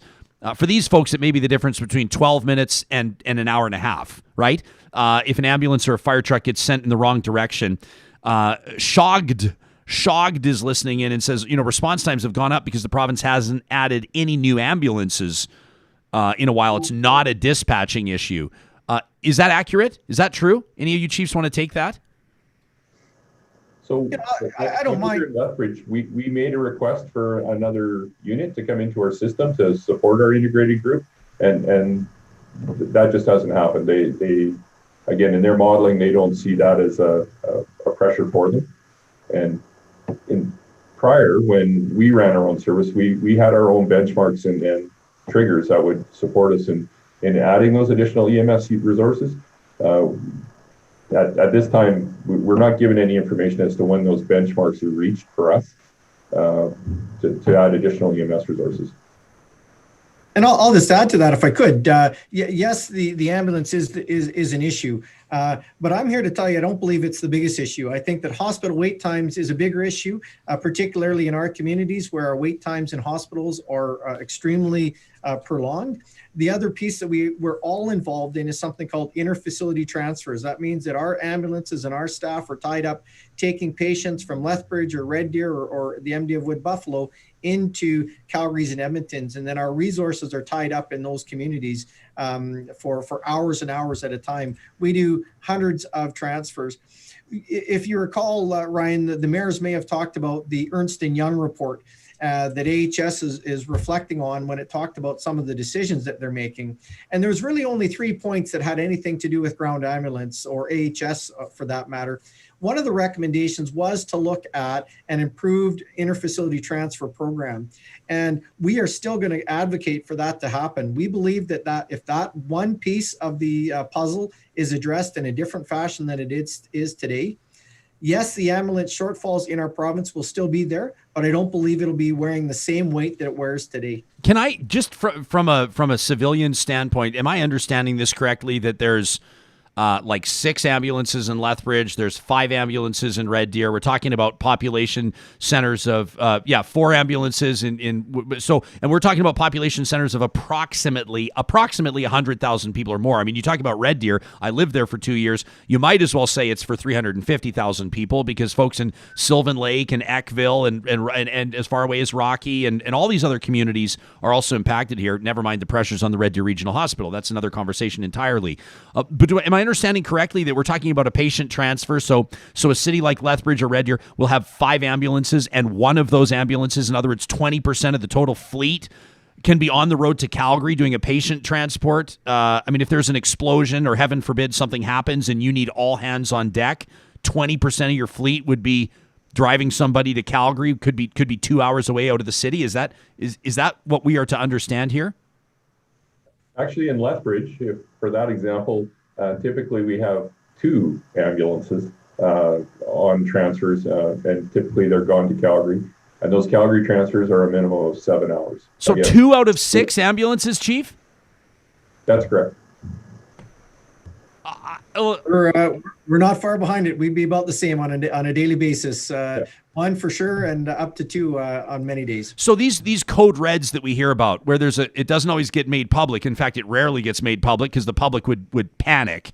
A code red, which essentially my understanding means that there is no ambulance available for dispatch, correct? How frequently does that happen? Let me ask you across the board. How frequently does it happen in Lethbridge? Daily. Daily? How about in Fort McMurray? How about in Fort McMurray? Yeah, twice a week, Ryan. But if I can just, you're getting it. You're asking the right questions, and I wish more other people would ask them. The code red that's exactly it. So we're gonna in transition here, unless we do some background of our own work. AHS's suggestion is we would go dark, so we lose the ability to track those resources. Now, you're getting the right question here, Ryan, in the fact that, holy, 4 ambulances for the regional municipality of Wood Buffalo, but that's where we lean on our integrated model And that's where the efficiency comes, both financially and operationally. So we don't need 10 ambulances. We can lean on our integrated model, our duly trained staff to support that. Let me give you some reality here. And here's our uniqueness. In Wood Buffalo, a typical response for us is to our southern part of our region is an hour and a half. And I use this analogy. It's like, Ryan, it's like dispatching an ambulance from Edmonton to Red Deer for an emergency medical call and then transporting back to Edmonton. That's our scenario here in Wood Buffalo. So it's more about time on task for those ambulances.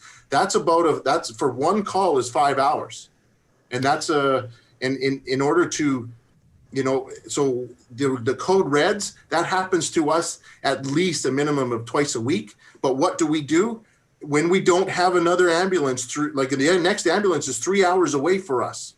What do? We look internally of our integrated model. We take members off of the fire truck and we put them on an ambulance, and they take that next call. And then when that call's done and ambulances get back, we get back to normal again. That's the benefit of that integrated model. But this is what you're saying. This is what's on the chopping block, Chief Butts. So we're understanding correctly.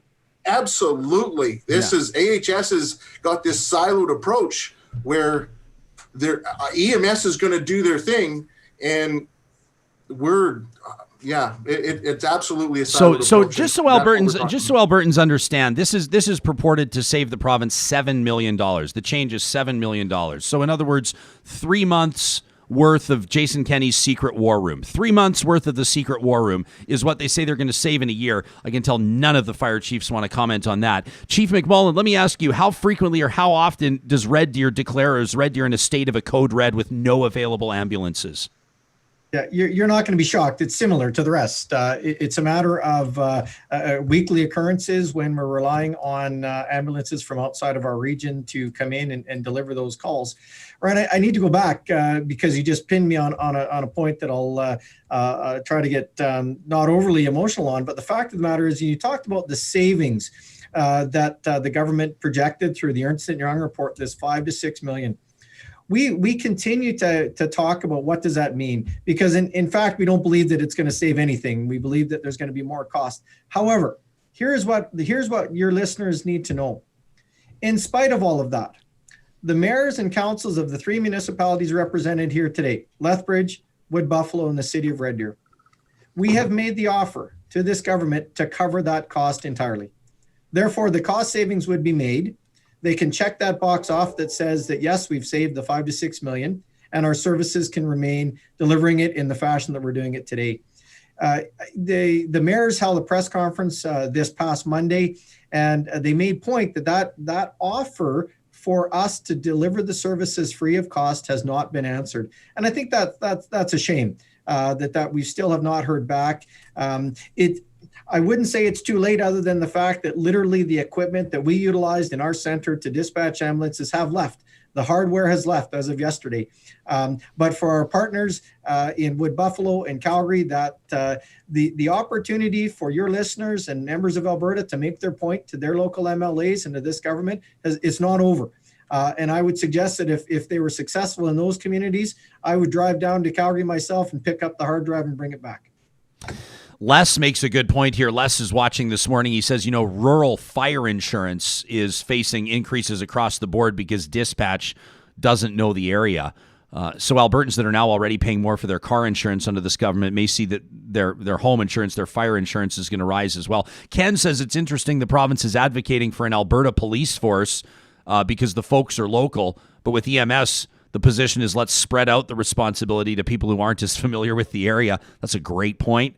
Another says, there's so many issues here. They say that when it comes to living in rural communities, Sean says there was a time when government tried to create jobs in rural communities. A dispatch center in a small town was a huge boon to the local economy where jobs of that type would not exist. Michelle Narang's listening, and I should say her full name, because she's a counselor in the community of Rocky Mountain House, beautiful West Country. Counselor Narang says it's absolutely frustrating trying to provide a rural location to dispatch who don't know the area even a little bit. You can't say it's 5 minutes from the Johnson's farm, can you? To somebody that has no idea what they're talking about, or no idea at least what the lay of the land looks like. We've heard stories. Yeah, go ahead, Chief. Just on that point, the three of us sat in Minister Shandro's office and gave a presentation alongside the mayors of those for those municipalities. The examples that you're talking about, the geographical awareness, the ability to know Mrs. Smith's barn, the ability to know what a certain park in your community is paramount. We shared those examples. So what your listeners are referring to, we absolutely hear, we agree 100%. And again, let's encourage you to make that voice known, not only to your listening audience, but let's make that known to the MLAs and the elected officials. Yeah, Joel's watching. Joel says, when it comes to emergency response, local knowledge of what's required is key to efficient assistance. This seems like a power grab more than the government trying to create efficiencies. We heard stories. I had a person send us an email a couple of days ago that when they heard that the three of you were going to be joining us today, and they told a story, it's anecdotal, but a story of a friend of theirs that's a 911 dispatcher, and they say that he used to, in his spare time, whether he still does or not, I don't know, whether he still has his job or not, I don't know, but they say in his spare time he used to drive around the community, the rural community. He used to drive around in his spare time to familiarize himself with the lay of the land, talking about the commitment that individual brought to the job. I want to give each of you a chance to sort of give us something to think about as we wrap up our interview. I'm so grateful that the three of you cleared an hour in your schedules to talk to us. Why don't we start with you, Chief Rathwell, out of Lethbridge. Give us something to think. I mean, we haven't even talked about Arches closing, the supervised consumption service in Lethbridge. We haven't even talked about the stresses that frontline and first responders have faced as a result of COVID. We haven't even talked about Alberta's opioid crisis. I mean, maybe that's on me as an interviewer, but we've just had so much ground to cover. Chief Rathwell, give us something to think about as we walk through our day today. Like we need another crisis? Like, come on. Yeah. We've had our share, but they continue. We here in Lethbridge, we deal with the opioid crisis daily. We've got the COVID crisis. We've got this economic crisis where, again, they just go on and on and on right now, right? It's never ending. But if I can get people to understand anything, it's the value, the efficiencies, and the effectiveness of having an integrated service.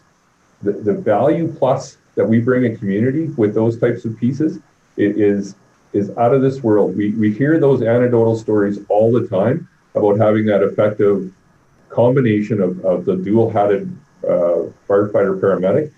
To be able to hold on to that, to maintain that, it's getting more difficult, and people need to sort of understand that to a much greater depth than what they used to, because I believe that's being threatened to its core, and the values that we've been able to bring with that. So if out of anything comes out of this, I hope people truly start understanding what's going on in their community and the value that these integrated services, when they're working together and all the pieces are there, how efficient it is, and both financially and efficiency for our community, the safety piece. It's unbelievable. I strongly, if you haven't figured it out, we strongly believe in the integrated service. It makes sense. What do they call you guys? What do they say like on a call or in the hall when Chief shows up? What do they call you guys? Like the bars or something? Don't they say the bars are in the bars showed up? So what do they call you guys? Chief Butts? What do they say? Well, hopefully it's the chief and not something else. A fire chief out of the the paramilitary piece there. But if I can take the opportunity, Ryan, to answer your question, here's a statement that resonates with me. On if I was to look forward to a week from now, for a transition, a month, a year, and 2 years from now. I can see this region, certainly Wood Buffalo, and we'll be out of the EMS business, but still doing EMS. And I'll resonate that with you because short of AHS is not communicating a plan on how they can, how they can absorb some of the, the increased call volume. They're going to call upon the fire service. And to speak back to a little bit of the conversation prior, is rural Alberta. My roots are in rural Alberta. I come from I started out in a volunteer, and here I am the full-time. but I started in the rural Alberta. So my deep concern there, and we have 6 rural communities in the Wood Buffalo region. It's much more than just Fort McMurray.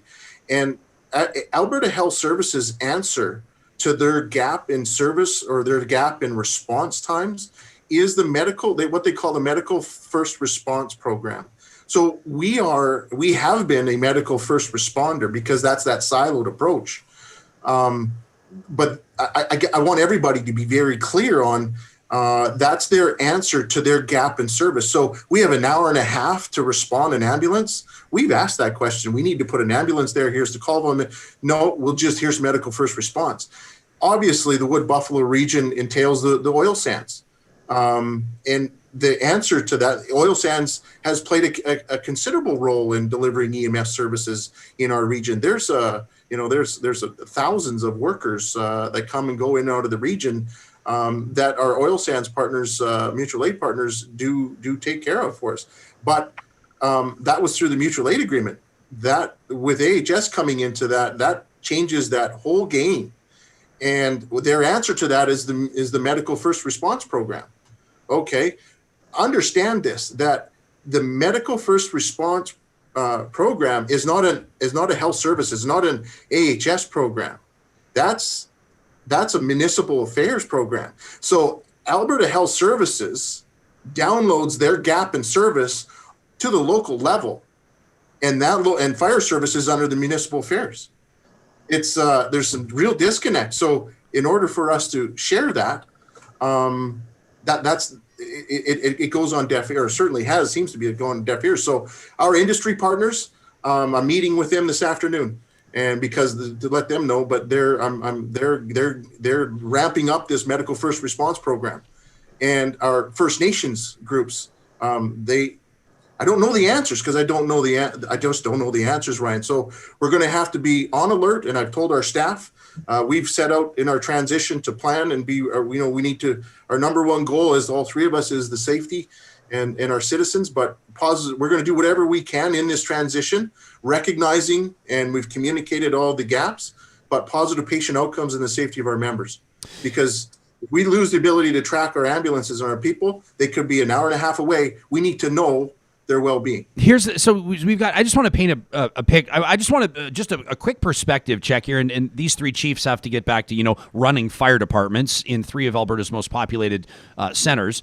So we'll let you go in a second, but just to paint a perspective, at a time where, for the most part, everything's chill right now. I don't know someone in Fort McMurray is probably having the worst day of their life right now. That's just the way it goes. But for the most part, today's a chill day as best we know. And here's the fire chief in Fort McMurray, Wood Buffalo, sounding the alarm, saying we may lose track of our ambulances. We may have communications problems. Can you imagine? I mean, when you talk about your industry partners in Syncrude and Suncor, and I'm picturing their industrial fire trucks, whatever you call them, those industrial trucks that were roaring from oil sands sites into the city, into Fort McMurray, as everybody was fleeing during that wildfire, and the firefighters that were coming in off shift, and firefighters that were coming in from Calgary and Lethbridge and Red Deer and Sylvan Lake and Edmonton and Cold Lake and everywhere else. All these fire trucks that were hitting the QE2 and hitting the Highway 63 and hitting all these, they were on their way to Fort McMurray, and then those that were sitting there, probably with a pretty good idea that about 2,300 structures were going to burn. Probably with a pretty good idea that the fire that your predecessor called the Beast was going to knock this city down, but not knock it out. And then I imagine now what that might have sounded like over these radio waves with a non-local, uninformed, flying through the clouds dispatch. And I think that the disaster that was averted, in other words, for the most part, no fatalities, could have been a very different scenario. And I don't think that this is hyperbole. I don't think that this is sensationalism. Chief Butts, tell me if you think I'm off on this. How different could the response to that wildfire have been with non-local 911 dispatch? Bang on, Ryan. In our scenario, man, that brings back some emotion. That's good. In our scenario, what you described there, let me start. That's the Alberta that I want to be a part of. Yeah. And that's what it can be, right? but we're forced down this road that that we're all not very comfortable with. I guess I can say that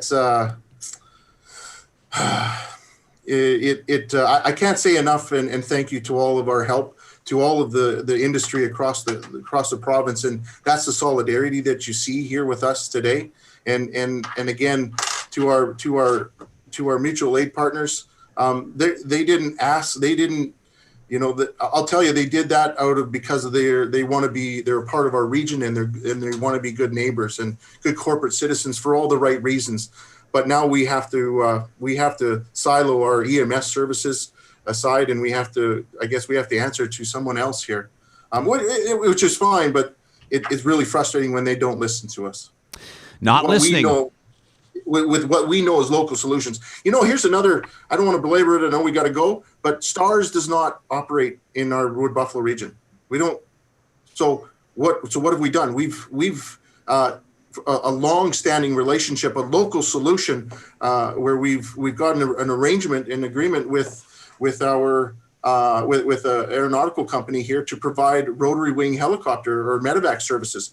We've evolved that. It's supported locally, funding wise. They have a helicopter they put the pilots on, but it's our medical staff that jump on it. So again, another efficient way to delivering rotary wing helicopter services. But I want it to be clear that STARS isn't the one that provides that service up here. It's our local solution that has done that.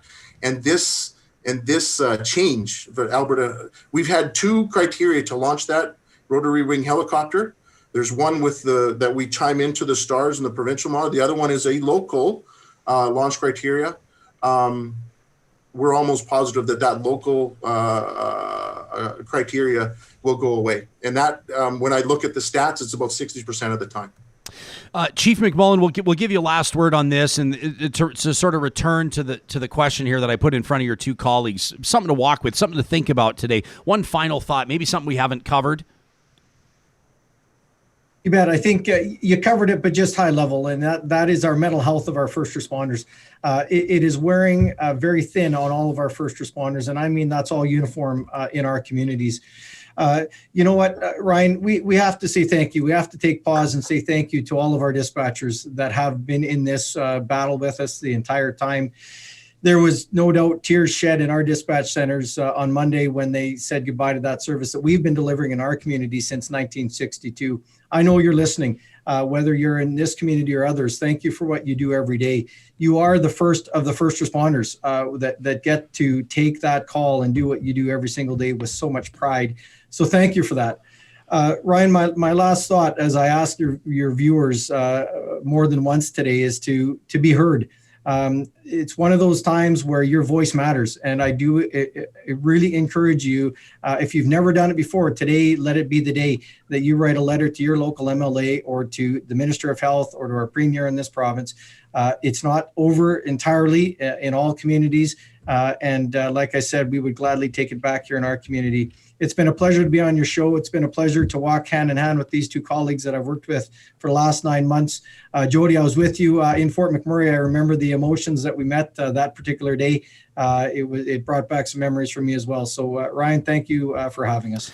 Hang on a second, though, guys. I want a couple things that are important to mention. Jordy is listening in, and Jordy said, Jespo, you were looking for slang when it comes to Chiefs, because I wanted to say we've got like 3 bars hanging. You know, they call you guys the bars. Your shoulder, you're identifiable. You got the different colored helmet. You got all that.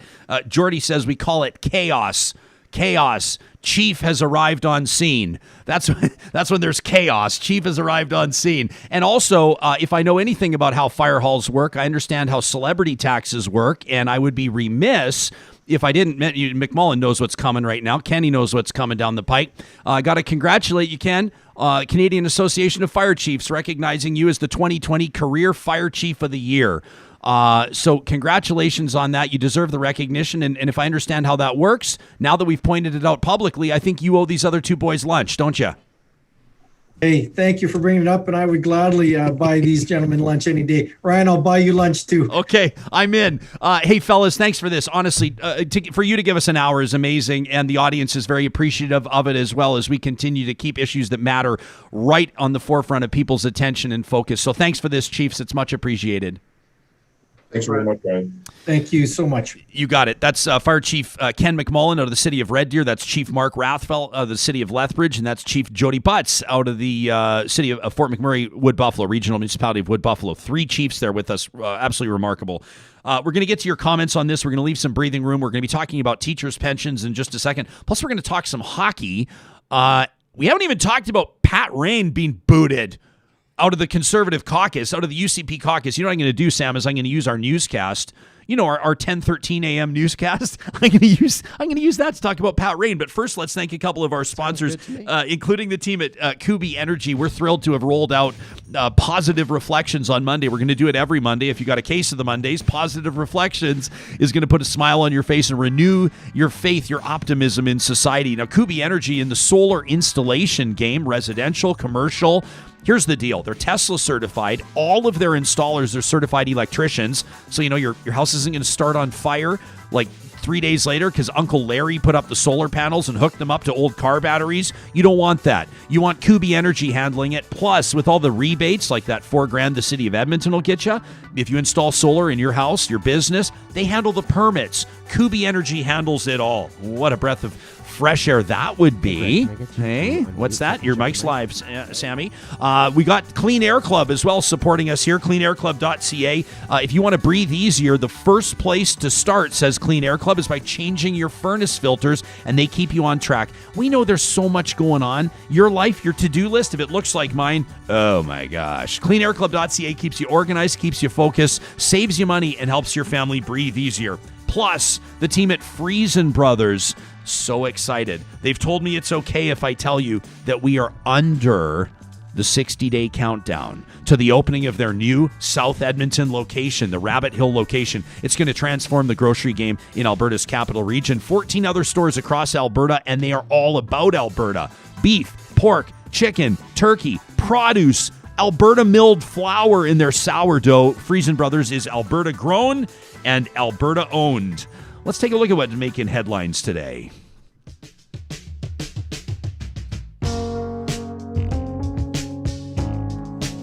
We're going to keep the newscast quick today. And thanks for your patience. We're about 72 minutes late on the 9 a.m. news, but we got a lot going on.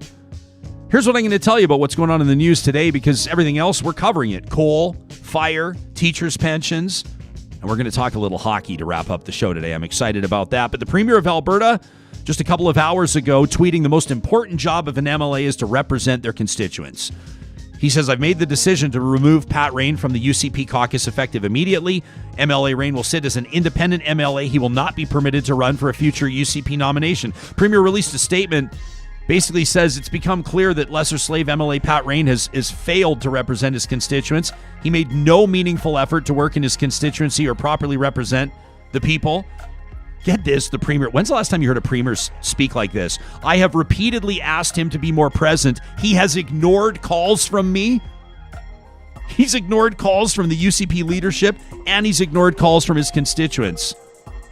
Yeesh. Says Alberta government ministers and I, says Jason Kenney, will be meeting with Lesser Slave Lake constituents in the weeks to come to ensure they have direct access to their government to help them address important local issues. What was the talk show that first talked about? I'm trying to remember. Who was the talk show that first talked about this? Oh, right. Yeah, you know who it was. Pat Rain's been living and working in Texas. He's been nowhere to be found. We had the mayor and the deputy mayor of Lesser Slave Lake calling for his resignation exclusively on this show. This is a gong show. So in Lesser Slave Lake, they may be saying, well, great, finally, great, perfect. Not perfect. Number one, he was parachuted in by the party that just booted him. He's not from there. He's got a house in Red Deer, and he works in Texas. He's not from Lesser Slave Lake. He rents out a basement suite that he doesn't stay in.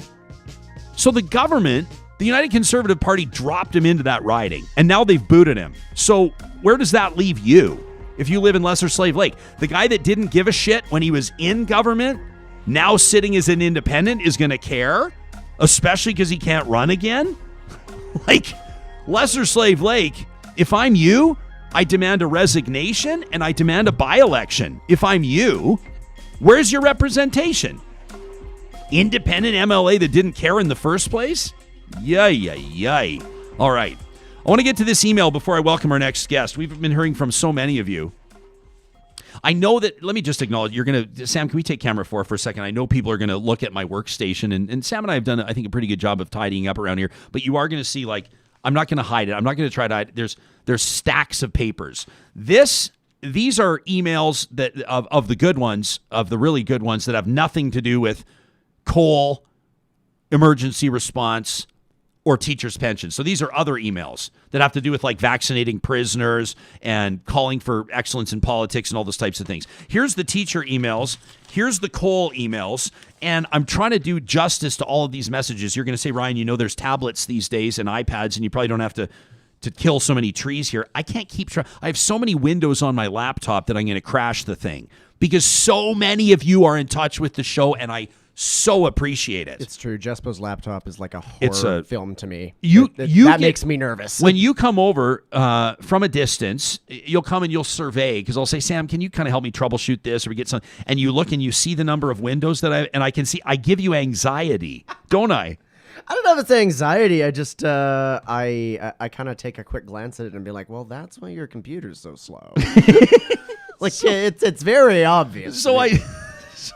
Yeah, well, we've identified the problem. Now we need to figure out how to rectify. This is step number 1. Print everything out old school so I don't crash the digital. I'm going to side with you on this. I love printed emails. Like, if you have to read something on air, if you have to edit something, you need it printed so you can scribble all over it. Plus, right? if it's a lousy take, like the one that Lucas sent me last week, I can crunch it up. I can crumple it up for sound purposes. That's called the Foley stage. And, film production folks will tell you all about that.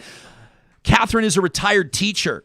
As a matter of fact, she signs off as a retired teacher and an Alberta taxpayer. Says, as a retired teacher, I was outraged when I found out that Jason Kenney's government took over Alberta Retired Teachers Fund pensions. Says, in effect, they've confiscated. Let me be honest with you here. Let me not be more accurate. What Catherine's done is she's CC'd me on a letter to the finance minister. I love that you're doing this. Our friends, I love that you're doing this. You write Premier Jason Kenney, or you write the finance minister or the health minister, and you CC talk@ryanjesperson.com. And it's just this little, to let them know, hey, we're going to be talking about this, whether you're going to respond to me or not. We're talking about this, but I'm putting you on notice. And that's what Catherine's doing to the finance minister. Says, you have confiscated the pension funds of nurses and teachers and police and other civil servants to top up dwindling government coffers, needed as collateral for unsound investments. What other plans does your government, minister, under your financial direction, have to use up this fund? Was any of this part of your election platform, wonders Catherine? She says Albertans voted for the UCP in good faith, trusting that long-standing Alberta values like honesty and integrity and evidence-based decisions would be your basic rules of operation. She says, being a conservative, fiscal responsibility was a given when it came to expectations. She says, it turns out we were wrong about these shared values. Writes Catherine, a retired teacher, you, Minister Taves, as a cabinet minister, are largely responsible for the epic failure of trust in all aspects of this government. You and your elitist colleagues are systematically annihilating democratic processes and placing your own personal agenda ahead of Albertans. You try to obfuscate your underhanded work with omnibus bills proclaimed into law on a Friday night just before Christmas. Well, we noticed, says Catherine. If you can't do a better job of governing, consider stepping aside rather than destroying any more aspects of the Alberta we call home. That from Catherine, a retired Alberta teacher. Thank you. Greg Meeker is the principal at Coronation School here in Edmonton. Greg served for 12 years on the board of the Alberta Teachers Retirement Fund. In fact, for 10 of those 12 years, for a decade, he was board chair of the ATRF. The ATRF, for those of you that are casual news observers, you're going, why do I remember ATRF? It's because that's who's just had the control of these $18 billion worth of assets pulled out from underneath them. Greg, first of all, welcome to Real Talk. Second of all, why don't you just take it from here? Thank you so much for having me on the show. I'm honored to be here, as a matter of fact. Well, I'm incensed. And I mean, this goes all the way back to Bill 22 last November, a year ago, when an omnibus bill was passed with very, very little debate that ordered the Alberta Teachers Retirement Fund to use AIMCo as an investment manager. And AIMCo, again, that's Alberta Investment Management Corporation, that up until that point had managed the investments for some retirement funds in Alberta. But teachers, we have always managed our own $18 billion worth of investments. So over the course of the last year, ATRF and AIMCo have had to negotiate an investment management agreement. They have not been able to do so. So on December 23rd, the Minister of Finance, Travis Taves, issued a ministerial order that imposed an investment agreement upon ATRF and AIMCo. And that's a problem because AIMCo could not agree with ATRF on an agreement because AIMCo would not agree to some terms that would protect the ATRF role and responsibility in this situation. Essentially, there is one clause in the agreement that the Minister of Finance has imposed. There's one clause that allows AIMCo to ignore directions that it gets from ATRF on how to manage its investments. Greg, there's kind of the principle of the matter, and I can understand why people are pissed off about the principle of this, and then there's the actual sort of like forecasted issues. In other words, the specific reasons that someone like you that's been on the inside, that steered the ship from the inside, has. Take us into the specifics. Well, the specifics really relate to. The Alberta Teachers Retirement Fund is a jointly sponsored fund. So it is run by a board that is a fiduciary, that is the trustee of the $18 billion that are collected and invested on behalf of teachers, and that is paid out to them when they retire. That money is held in trust. The ATRF board is half appointed by the government and half appointed by teachers. Teachers contribute about 51% of the money that goes into the fund, and the employers, the government of Alberta, contributes the 49%. And they had a jointly managed board in place that managed the investments and managed the decision-making. And in reality, that's been taken away. That decision-making and that managing investments, they've been ordered to use AIMCo. Over all of my years on the board always had the opportunity to use AIMCo as an investment manager, and they never did. And in a sense of really, really, really bad timing, last spring, you undoubtedly saw the Volts losses. AIMCo lost $2 billion on an investment, a series of investment transactions that went very, very bad at the beginning of the pandemic. And this is a thing we need to ensure. We need to not make mistakes like that. We need to be a fiduciary and responsible for the money and responsible of how it's for how it's invested. Greg, can you? I keep seeing a message, and I'm going to admit I don't like. I understand the point that people are making, but maybe I'm missing the full point. Why do people keep tweeting? Pension funds are deferred wages. They're tweeting it like in all caps and screaming it from the rooftops as best they can. Why is this a relevant observation? I think our guest might be frozen here. Hopefully it just takes a second. If this is like me playing poker with my friends, we do Zoom calls and we go on Poker Stars and we play poker. And I like to do it from my garage. We call it the cabin. Sorry, that just ceased. That's okay, Greg. I'm telling stories about smoking cigars and freezing up while I'm playing poker. I'm the guy that always freezes up in conversation. Why is it so significant that teachers are proclaiming, screaming from the rooftops, these are our deferred wages? Well, because they are. This is money that should be held in trust for teachers to be paid out. This isn't general government of Alberta money. It doesn't go into general revenue. These would be the equivalent of your RSPs. And this is the equivalent of somebody coming in and saying, well, you can't have your RSPs with Bank of Montreal. You got to pick those up and you got to put them over here with ATB. I've got an interesting. So we're getting a ton of emails. You're not going to be surprised to hear that they're for the most part articulate.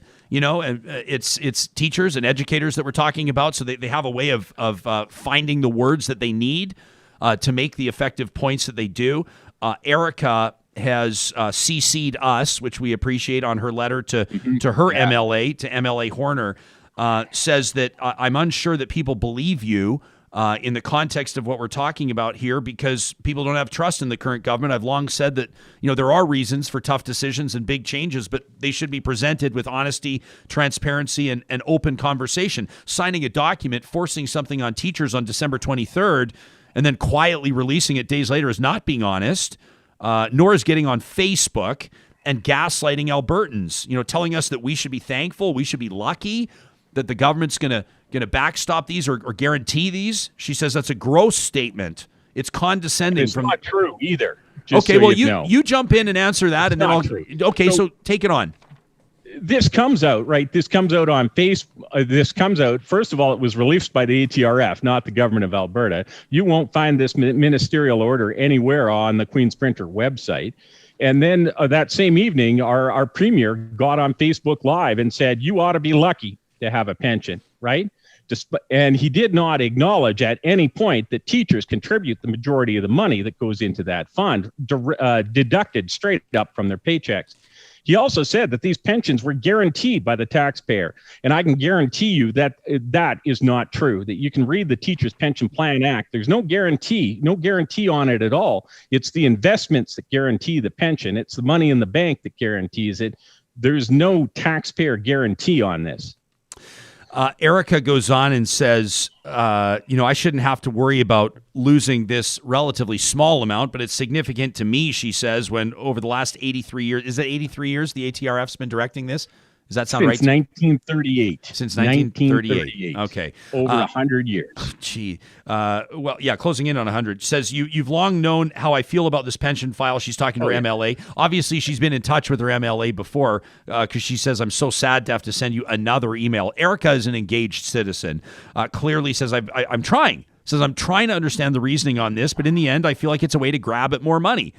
Pension, here it is again. Pension is deferred wages. How dare the premier say we're lucky the government's taking on this risk? ATRF is not a dangerous or silly investment company where our money's at risk. It's reputable, consistent, and solid. Teachers trust them. They care about teachers, and we don't take undue risk, as I've seen the government do this year. Probably talking about KXL.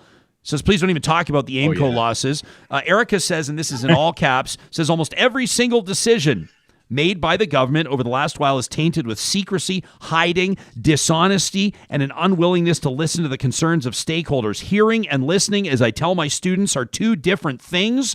This will not stand. I am furious. That from Erica. Yeah, Ryan, I hear stuff like that all the time. And I get copied on a bunch of these too, and it's great. By all means, keep it coming. Copy Ryan here as well. I'm going to tell you, because it does go back right to the beginning, last November when they brought in Bill 22. Because the right way to do this is they would have engaged a consultant to sit down and see if there was some value, something where AIMCo could provide some value to the teachers of Alberta, and then make some decisions around that. Or by the same token, they could have had the legislation. The legislation could have said that Alberta Teachers Retirement Fund would use AIMCo where value exists. So where they can add, where their investment capacity can add to what ATRF has. But that's nothing that happened here, right? It was a surprise to everybody. It was a surprise to the teachers of Alberta that all of a sudden, boom, you have to use AIMCo. And now this is only guaranteed to move to the next level when, boom, here's your investment management agreement. We just signed it into law. So where do you go from here, Greg? Like, what can you control? What plans do you have? What wheels are already in motion? What's your message to the thousands of teachers in Alberta, plus citizens that generally are just concerned at how this is happening? Well, it's a straight up political decision at the end of the day. So the answer has to lie with the politicians, right? There's no other way to look at it. It was an act that was passed in the legislature that forced this. And again, it is a ministerial order signed by the Minister of Finance. So by all means, allow your MLA, let them know how you feel on this, and let the Minister of Finance know how you feel on this. Greg, is this like for real talk here for a second? Is this kind of like, this is people that know Jason Kenney or that can observe Jason Kenney kind of understand his style of governance? He's a power guy. He's a control guy. I mean, that's why I think nobody believes that he didn't know where his chief of staff. He didn't know his chief of staff was in England. He didn't know his Minister of Municipal Affairs was in Hawaii. Bullshit. Obviously, he knew. Jason Kenney tells every single one of his MLAs which radio interviews they can do and which ones they can't do, but he didn't know they were in Hawaii. Horse shit. Nobody believes that for a second. So we know that this government, obviously, I think, has a certain perspective on doctors and teachers, nurses. They'll come forward and they'll say, on Nurses Appreciation Day, they'll say how much they appreciate nurses while they're getting ready to lay off a whole bunch of them. I'm not sure that this guy, as a matter of fact, I'm not even sure that the government has respect for teachers, let alone is encouraged, to engage them in the process here. Do you think that there's a certain hostility at play here? Do you think this is a little bit of I can't talk about what they're swinging around, but like, is this the government kind of showing who's boss, showing who controls what? Do you get that sense?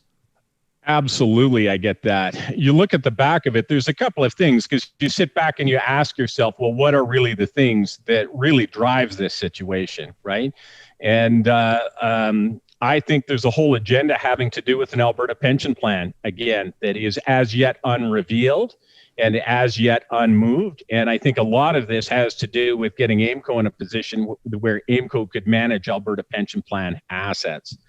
But the wider point, that really hasn't happened yet, but the wider point is this about, we will do this. Teachers will be angry about it. Teachers contribute to the retirement. We'll just take this, and we really don't care.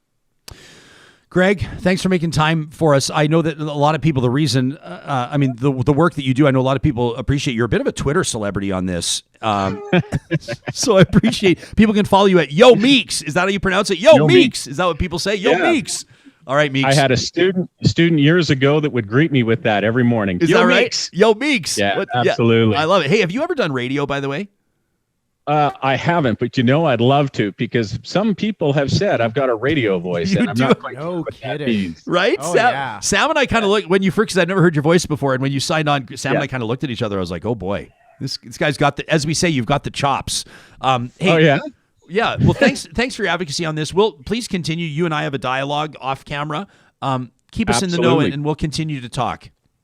Absolutely. Anytime. It's a pleasure to be here. Thank you very much. Yeah, it's a pleasure to have you. Thanks, Meeks. That's Greg Meeker. He's a principal, but I think, that alone, the principal at Coronation School in Edmonton, Alberta, but he's also board chair for a decade. He was board chair of the Alberta Teachers Retirement Fund, so the guy knows what he's talking about. Chief Jody Butts, I know this probably isn't lost on anybody. I know that you're probably well aware of the point that I'm about to make. But Fire Chief Jody Butts talked about deaf ears, the concerns that they have falling on deaf ears. I'm sure it's not lost on anybody that this is not, I'm not banging a drum, doing the same show over and over again, Bill Murray Groundhog Day style on like the UCP vacation scandal. I mean, like we're not even, like a viewer right now is saying, hey, can you do like a special edition, a show on Saskatchewan? Says we need more real talk in Saskatchewan. Absolutely. And BC and Manitoba and Ontario, this is a show out of the prairies. But this is not just a show about Alberta. This is a national show. It's going to be an international show. We're growing. You're growing it with us. You're the grassroots crew. You're going to be the ones that are going to be able to say, I was a real talker way before they had 150,000 YouTube subscribers and way before they had national title sponsor. You guys are the grassroots. But we could be covering stories. We should be and will be covering stories across Canada. Stories of industry, federal cabinet shovels. We talked about that. Vaccine procurement. We want to talk about some of the things that are impacting different communities, coastal communities in Canada. Take a look at the Maritimes. Take a closer look at what Yukon's doing. We have a request in with the Premier of Yukon. Going to talk to him. So yes, but we are almost obsessing over issues in Alberta right now because they are issues that are literally making national news and national headlines. I'm not doing show after show on the UCP vacation scandal, for example. You know, sitting here saying, and at 8:40 we have this guest, and at 8:55 we have this guest, and 9:10 we have this guest, 9:35, 10:10, 10:35, all about, no. These are groups that are standing up. I hope it's not lost on people. I know it may be obvious, the point I'm making, but you have people in harm reduction, like mental health counselors and addictions counselors and people at supervised consumption sites standing up saying the government is not listening. You have fire chiefs, not people on the PTA or not soccer moms, not discounting those folks, don't get me wrong, but you have fire chiefs that are putting their personal and professional and their department's reputations on the line to go on the record and say the government's not listening. You have teachers standing up saying the government's not listening. You have landowners and ranchers standing up saying the government's not listening. You have doctors and nurses saying the government's not listening. Like, what the hell is going on? What is the government listening to? Who is the government listening to? Who is the government respecting and taking advice from and beholden to? This is just the beginning. When Fire Chief Butts talked about deaf ears, I pictured a placard. I pictured a sign that just says deaf ears, or maybe a hashtag. This is not me. I mean, you can say whatever you want about me. I know people are going to say, Jesperson and Jason Kenney, those guys don't get along. Jesperson would never get a question from Kenney. Kenney would never do an interview with Jesperson. What am I wrong about? What have I said today? What have I said, as a matter of fact, over the past 2 years? I mean, I've been wrong about a lot of things. But politically speaking, the sky's always falling with Jesperson. Jesperson's only concerned about ratings. Jesperson's found a niche and a sweet spot, and he's maxing. What am I wrong about? Are they listening on harm reduction? Are they listening on fire chief? Like, am I somehow calling in favors to get well-known panels of 4 Alberta mayors at a time to come on here and talk in solidarity? I mean, if I could get the mayor of Sherwood Park, Strathcona County, Leduc County, Edmonton, Spruce Grove, Stony Plain, and other communities, Lacombe, Red Deer, we could bring them all in. And you'd find if we talked about things like, attracting investment regionally, you'd find like the mayors, it would be friendly competition, but Sturgeon County and St. Albert would probably kind of be like, maybe that's a bad example. Sturgeon's a little more industrial. St. Albert's a little less industrial, though they're trying to grow that. But, you talk to Edmonton and Leduc, and when you start talking about annexation or you start talking about regional collaboration, there's always a healthy competition. You don't always have groups of mayors standing up and saying what's good for one is what's good for all. In this circumstance, I hope it's not lost on anybody that we basically have a roundtable panel every day of a group of known people that are standing up, waving red flags and ringing bells and hitting alarms. I'm not wrong about it on the firefighter front. I'm not wrong about it on the teachers. I'm not wrong about it on doctors and nurses. I'm not wrong about it on harm reduction. I'm not wrong on ranchers. I'm not wrong on municipalities.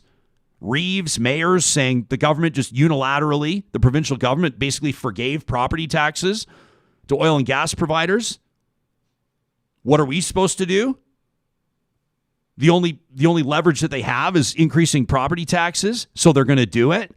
And who's that politically unpopular for? Them. Not the provincial government. It's unpopular for them, but they have no choice. You want your secondary highway, you want your range roads plowed? What are they supposed to do? We're not wrong on any of this. The people will rise up.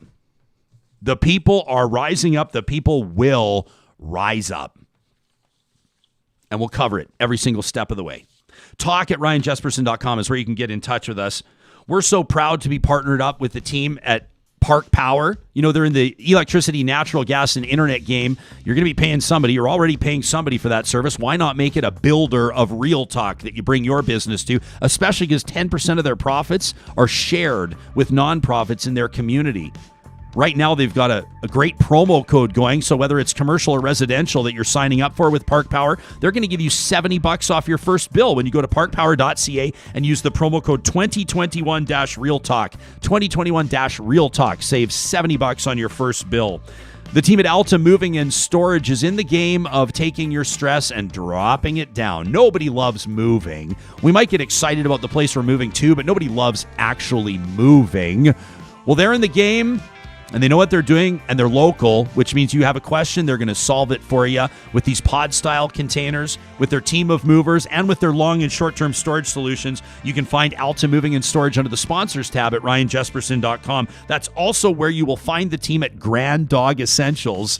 All I need to tell you about Grand Dog Essentials, this is what we feed our dogs. And we've been feeding our dogs for years with these guys, way before they came on board with Real Talk. I trust them with our family members, and you can too. 2 generations working in the business. They deliver their raw, frozen food weekly to Metro Edmonton, Calgary, and Red Deer.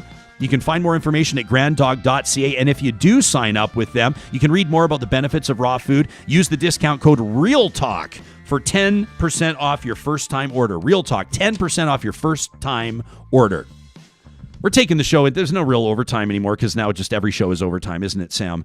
I'm very excited to bring in this fine fella, in my mind, one of the brightest talents when it comes to sports talk commentary in the country. Andrew Walker has a show on Sportsnet 650 in Vancouver. And, of course, was keeping a keen eye, I'm sure, last night on opening night, the National Hockey League opening a shortened season in front of 0 fans, but still a lot of excitement. Walks, welcome to Real Talk. It's good to have you here. Yeah, hey, buddy. I wanted to say something really quick. Really proud of your new venture. I listen and watch as much as I can. But in our society, it's a lot of have your cake and eat it too, right? Like we want everything. So I want to support you, but I didn't want to forego my favorite coffee mug of all time. So I made some adjustments. So I'm still using it, but just so you know, I'm in support.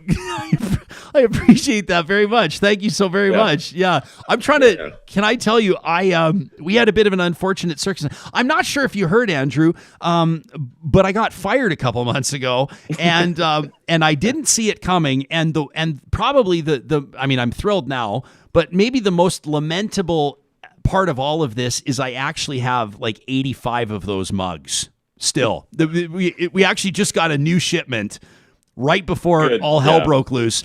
And so now they're good mugs. Yeah, they're good mugs. I feel like they are good mugs.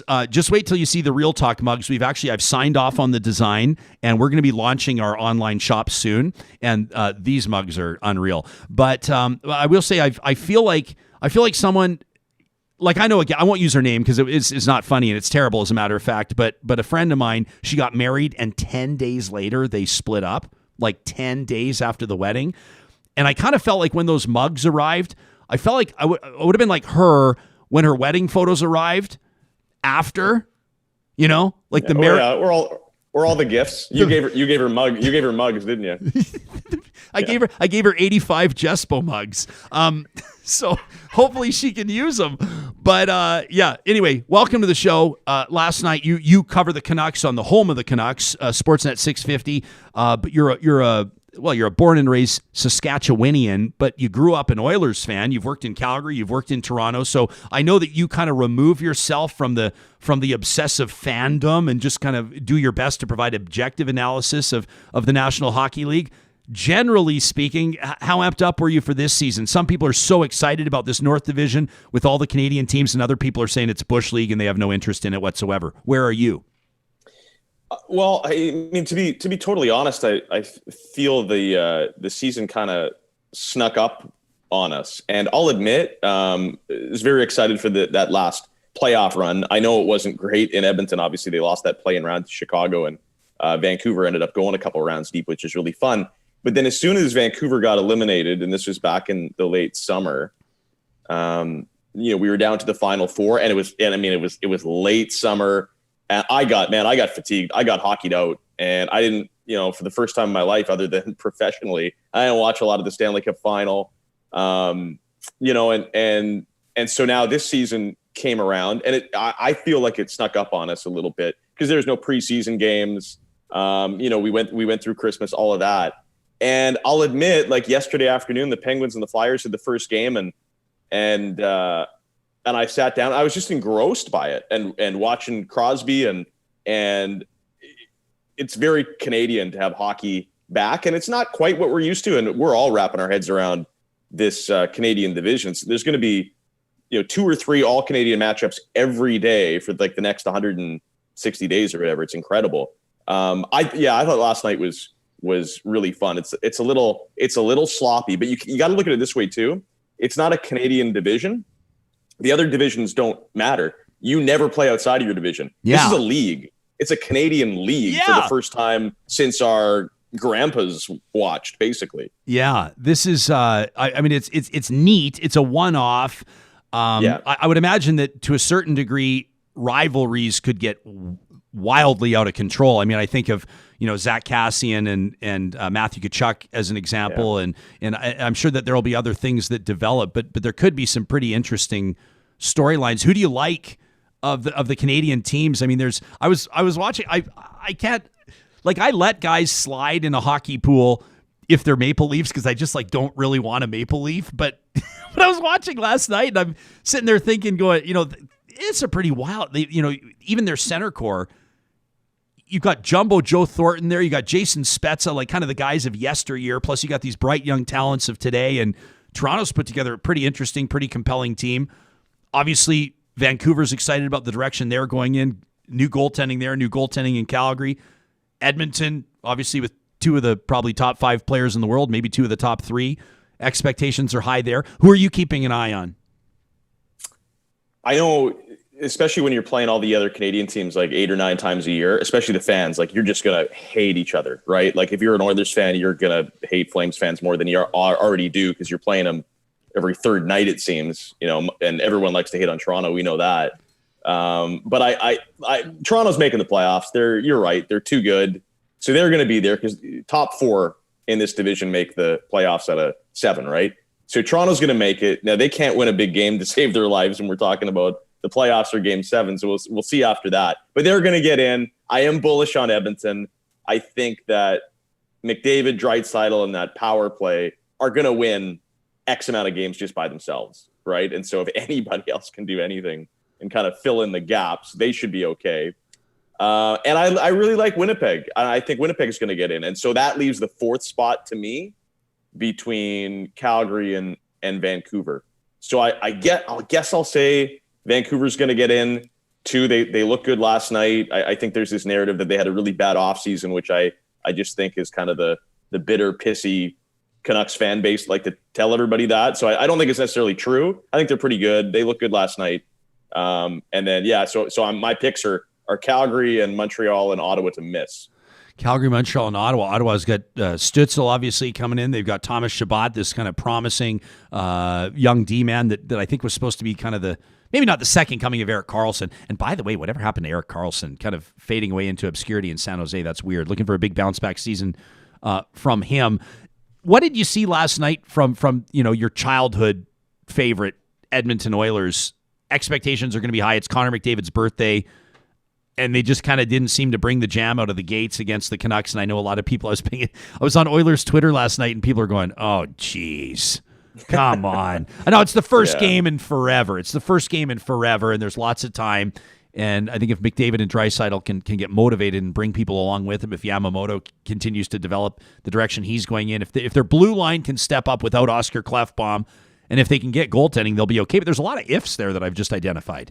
Yeah, I'm bullish on Edmonton. I think they'll be okay. I mean, look at what happened last night. Now, it's just one game. But again, this is a truncated season, right? There's 56 games. They're going to go back at it tonight. I expect Edmonton to be better tonight. But a bad start, like if you kind of limp out of the gates and you're 2-10, you're finished. There's only 56 games and everybody plays each other. So there's going to be 3-point games and everybody's going to cannibalize each other. But you look at what happened last night. I mean, McDavid played 26 minutes. Didn't have a point. I mean, he was dangerous, but he didn't have a point. And last year, the Oilers had one of the best power plays of all time, which should get better this year because they added Tyson Barrie, and they didn't score a power play goal. So, I mean, this just in, when McDavid has no points and Draisaitl has 1 point and you don't score a power play goal, if you're the Oilers, you're going to lose because you don't defend overly well. And, Koskinen got outplayed by the Canucks' new goaltender, Holtby. So I think they'll be fine. But also McDavid's going to throw in 2 or 3 points a night almost every night. And I would expect him to do that tonight. Is Colorado winning the Stanley Cup? Who's winning the Stanley Cup? Yeah? Yes.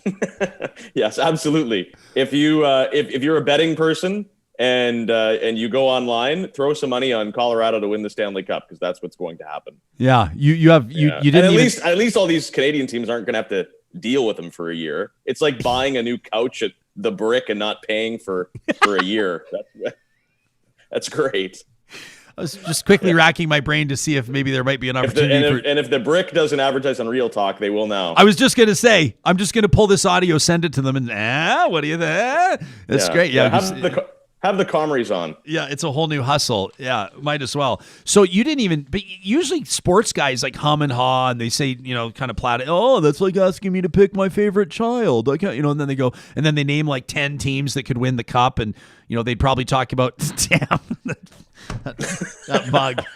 Yeah, don't worry. It's just your signature. Okay, everything is. Thank you. I appreciate it. Yeah. But you're not even saying, you're not saying that Tampa could go back to back. You're not saying that Joe Thornton's going to hoist a cup finally in probably his final season. You're not saying that Connor McDavid will win his first of 5 this year. You're not. You didn't even think about it. You didn't think. You're like, yes, Colorado. No. It's Colorado. Have a good night, everyone. Okay, that's Andrew Walker. Hey man, I want to bring you on the show all the time, but I wanted to get you here and just check in, and I know you got to start working on your own show as well. How's it been for you? We had a great interview with Johnny Infamous, the Oilers DJ who DJ'd basically the entire Stanley Cup playoffs, including the final, and then just recently DJ'd the World Juniors. So he's responsible, and he was at work last night again, along with all my colleagues at Oilers Entertainment Group, producing the end game as though there were 18,347 people there, though there's nobody there. But they got to create the environment for the players. Al Stafford's still on the PA announcing the goals and doing all that kind of stuff. What's it been like for you? Game night, you're on Sportsnet. You're in the bowels of the arena, in your suit and tie doing the commentary between periods. You do your radio show. You're used to a packed house. This whole COVID thing, like you've been doing your show from, I noticed, by the way, you have your blinds up in the background, just being a jerk and pointing out that everything's still green there. And it's like a beautiful day in Vancouver, just trying to, it is incredibly on purpose. Yes. I see right through what you're doing. I'm surprised you haven't mentioned rollerblading in Stanley Park yet. But how have you managed the transition of doing radio from your condo for the last, 9 or 10 months? Well, I was going to say, I was looking forward to this season because I really, really wanted you to do the t-shirt toss in front of an empty arena. I was really hoping that they pushed for that. Yeah. Even just once and recreate it. But anyway, it's been really interesting. Like I'm sitting in my condo and I've barely left it for going on 10 months now. So last night, when the Canucks were in the playoffs a few months back, me and another guy, the guy I do the show with, we did go in studio to do all the games and the post game broadcasts or whatever. And last night was kind of the first game we went through the first night we went through the whole hockey analysis, taking calls, post game show, pre-game show, all of that in right here in my condo. I always do the show from here, but last night was it was strange because I was just watching the game on TV and then plugging in my unit in the intermissions to talk to X amount of people about it. It's the sign of the times. You try to be as productive and creative as you can in sweatpants. It's hard though. It's really hard. In my previous gig, I was doing a radio show from the cabin, we call it, which is my garage, and like you approach your job differently. I don't care what people say, you do. I'm in there, I was wearing like a hoodie and a toque and like Lulu pants and Ugg slippers, and it was like on a Friday and it'd be like 11 o'clock and I'd be like, I think I will. This Strongbow can was like sitting in the distance and it was like, hey Jespo, pour me over ice. Hey Jespo, drink me. And I would look and I'd go, why wouldn't I drink you, Strongbow? Why wouldn't I have a cider in the middle of an interview? Nobody's watching. I'm in my freaking garage. There's a dartboard over there. There's a humidor in front of me. This is not regular. This is not normal, so to speak. And I found that in ways it really liberated me. Some may argue that it liberated me a little too much. But it had like a huge impact. I think it was better radio, but talking to a wall, especially a wall of screwdrivers, I'm not talking about the drinks. I'm talking about the heart. It was like I had to get over it. I had to get over the hump. You remind yourself you're talking to thousands of people, in your case, like from your condo. You know, Scott here says, yeah, he may be wearing a suit jacket, but he's probably not even wearing pants. It's totally different. Yeah, I think maybe you have to be in the industry a little bit to understand, but not really, because everybody's working from home. Sure. It's been a difficult thing because sometimes you feel, I mean, you're always behind a mic, but you're in studio and you have TV monitors and all this kind of stuff. So it feels official, and you can see producers and they're barking in your ear. But I can't see my producers. I can't see my co-hosts. I can't see anyone. I feel like a crazy person, talking to nobody sometimes in my condo. Yeah. And you gotta remind yourself that there's an audience there. And even last night, like going behind the curtain, I probably shouldn't be doing this, but it's the intermission. And I'm talking about the first period. And I'm like, oh, like it's a great first impression from Canucks rookie Nils Hoglander as I'm making dinner. Yeah. Like I should be in a suit in the press box, and I'm like chopping up onions. You're like, oh, it's a great save in the first period. He's spinning one up.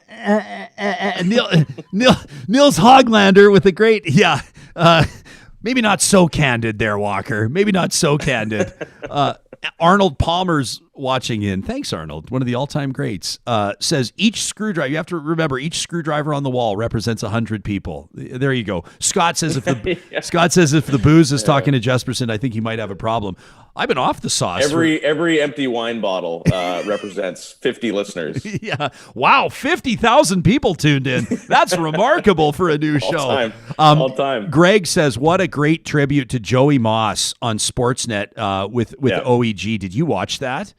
I did. They did a really good job. And I know people love to trash the networks and get mad at Sportsnet and whatever. I understand, right? We get mad at all big corporations, but it hasn't been easy on that end too. Like, putting this all together and broadcasting all these games and COVID testing. It's amazing.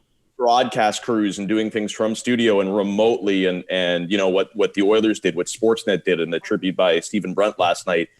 We all know the difficulties of putting things together in our everyday lives. Yeah. Listen, sometimes it's tough to get off the couch right now. Yeah. And there's a lot of people doing a lot of good work. So everyone's a fan of some Canadian team, and it's really easy to just be bitter and toxic, social media. I'd like to say, hey, let's all just really enjoy this and try not to kill each other. But I don't know. I think it's fantastic. I think it's giving people some semblance of normalcy. I understand that some people are saying, I'm locked down in my house and all these millionaires are doing this and that and the other. And some people are ticked off. I just think Connor McDavid said it yesterday. It was his birthday, obviously. And he was just talking. He said, I know this is a privilege for us to be out here. He said, but I'm hoping that it restores some normalcy to people to see us out there. And that was my experience last night, just seeing them, like hearing the goal. I mean, obviously I miss being in the arena. I can't even explain how much I miss it, but the buzz on a game night is incredible. But I just think it gives some, we dusted off our hockey pool app,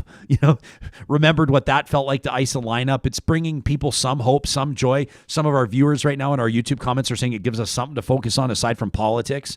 There's something to that as well. Walks, it's great to have you on the show. I'm looking forward to talking again. Keep up the great work. Yeah, man. Thanks. You too. That's Andrew Walker, Sportsnet 650. Give him a follow on Twitter. He's hilarious. Andrew Walker 650 on Sportsnet. A lot of you, like Shalane says, Ryan, I would pay for one of those old mugs.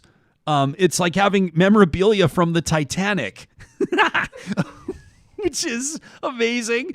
So I've got like 85 mugs from my previous gig, and they're actually great mugs. They're really high quality. The design, I think, is really cool. Can confirm. I have one. Mug. You have a Jespo mug, we call them. Yeah. I don't know what to do with them. Real talkers, what do you think I should do with them? Like Luke is watching in. He says, I think we could have an event for charity where we smash the mugs. We could do that. There's something cathartic. To be real, I know that we're way over time here. What even is time, man? I'll just say this. It's not our longest show. It's not our longest show. No. I find that, like, people are saying, like, we could smash the mugs for charity, but what that might do is, you know how people have, like, divorce parties where they go and they get all the girls together and they burn all the love letters and they rip up the photos and they sick the dogs on his cherished baseball card collection and screw that guy. And they kind of do this, but that's usually because there's a lot of, like, anger and animosity, and you got to kind of pretend like you're optimistic, but really everyone's weeping inside, and that's kind of not where I am. I'm thrilled right now. I am with you right where we're supposed to be, and we're building something huge. I don't mean to take anything away from, and I hope this is not meant to be a controversial comment, but it reminds me of my friend Daniel, his little daughter Annie. Such a beautiful story out of British Columbia. Annie was born deaf. And after this was on, like, People Magazine and Ellen, and, like, everybody was showing these videos, which we loved because I grew up with Danny Matheson, like my buddy, and his little daughter, beautiful daughter Annie. And there's this video of, like, they put she has the procedure, and then she hears sound for the first time, and she's like 2 years old, and like, have you ever seen these types of? You get chill. I'm getting chills right now just thinking about it. I feel right now like that. Every day we go to work, I'm like the shackles are off. The chains are off. This community is growing every single day. We started with 500 hardcore fans that subscribed to our YouTube channel before we were even a thing. We thought that's awesome. And then after the first show, there was 1,500. And then we had 2,500. And then we had 5,000. And then 5,500. And it's growing. My Twitter's, like, going out of control. I'm just telling you, this is just the truth. Like, 200 new followers a day for the last 8 weeks. I'm barely on Instagram, and the Instagram following's growing, and things are happening, and the hashtag's trending, and something's happening here. So with regards to the old mugs with the logo of the old radio station, I don't care. I mean, it's like, I guess if I sat and smashed them all, it would be like, this guy's got some anger issue. This guy's got a few things he needs to work out. I'm kind of like, yeah. I kind of look at it now. You see these parents that have decided, they say the relationship didn't work out, but we're going to co-parent our kid, and they have this healthy relationship, and they talk, and they spend Christmas together.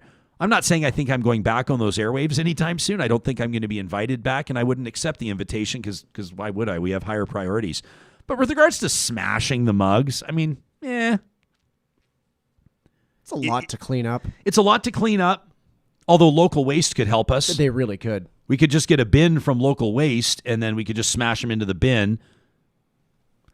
I'm trying to think, like, is there a charity like the Bissell Center or Boyle Street that provides, like a soup kitchen type idea that provides coffee for, but even then, is that a little bit, like, put yourself in my shoes. Like, imagine showing up somewhere with 80 mugs with your face and your signature on them, being like, hey, I thought maybe your dishwasher may want to look at 80 photos of me every single day when you wash them. I don't know what to do with them. You can let me know what you think. They're going to be like a local collector's item. Your mic's not hot, but you think wrong fader. You think it's going to be? I think they'll become like okay, so a few people have actually commented. My coffee mug here is a little piece of Edmonton history. Yeah. It's my Unknown Studio mug. Yes. I love that you use that mug. Yeah, it's my little tribute to one of the OG Edmonton podcasts. And I think the Jespo mugs will kind of go down that road. It's just right now, there's 85 of them in a box at your house, but they're floating around the city. They're floating around. Less and less scarce. We're going to see dudes in Vancouver hold them up with tape all over them. Like it's just sit on it for a couple years, and all of a sudden these mugs are going to become they're going to become coveted. Ken's on fire on our comments this morning. Ken says you're like a jelly-filled donut, Ryan.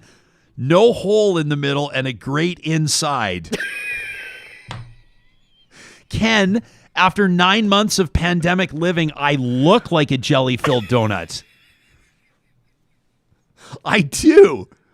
Do you want to see what I have? How did Ken know what I haven't? Ken didn't know I have this in front of me. This is from Friesen Brothers. It's a shame I've already done their spot because I could do it again.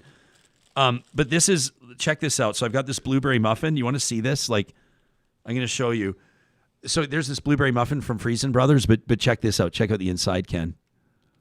Oh, yeah, baby. Oh, yeah. There's the jelly-filled. Look at this. Are you kidding me? Are you kidding me? I got to wait to get into this. So we've crossed into ASMR muffin talk. What's ASMR? I can't remember what the acronym means, but it's when you speak very softly into a microphone, like and this. you want to hear. Oh yeah, it's meant to be heard really nicely in your headphones. In a time where people were watching their weight, one man committed to jelly-filled donuts 7 days a week. That man did put on 25 pounds over the course of the pandemic, but still, he showed up for work every day, demonstrating the commitment. People, we are plummeting. Our listening audience is plummeting as we talk about. I like how you took the time to point out that we're way over time and we're still just doubling down on. But really, what is overtime? Great. Do you want to know the real problem here? Is that I have muffin all over my hands, and we want to demonstrate. So I can't. I'm not going to sit and lick my fingers. I can't do that. I'm not going to worry about it. No, because this is going to keep me motivated to close the show, Sam. So Sam is such a good. He's such a great. Here we go. He's gonna help me out here. Thanks, pal. So I can wash my hands. Les says, Jespo, you need to have a swear mug, and when you fill it up, then give it to a guest. That's a decent idea. I think we've been keeping it pretty clean here on the show. If something's bullshit, we'll call it bullshit. But for the most part, I think we've been keeping it clean. Blake says, we're getting to a weird place right now, and I like it.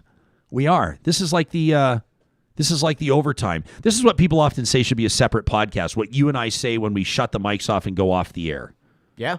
There should be an overtime podcast. And I'll use this as a chance to plug our Patreon. That's kind of what our New Year's Eve show was.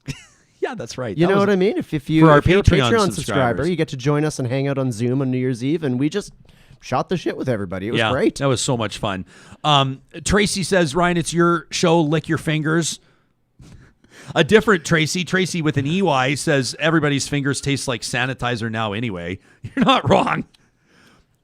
So look at this. Mark, this is just feedback. This is, you guys, I'm in love with this audience. Mark says we've been looking to move out of Windermere for the last couple of years. And he says, now that Friesen Brothers is opening 2 minutes away from our house, I'm finishing our basement instead. That's like, yeah, Mark.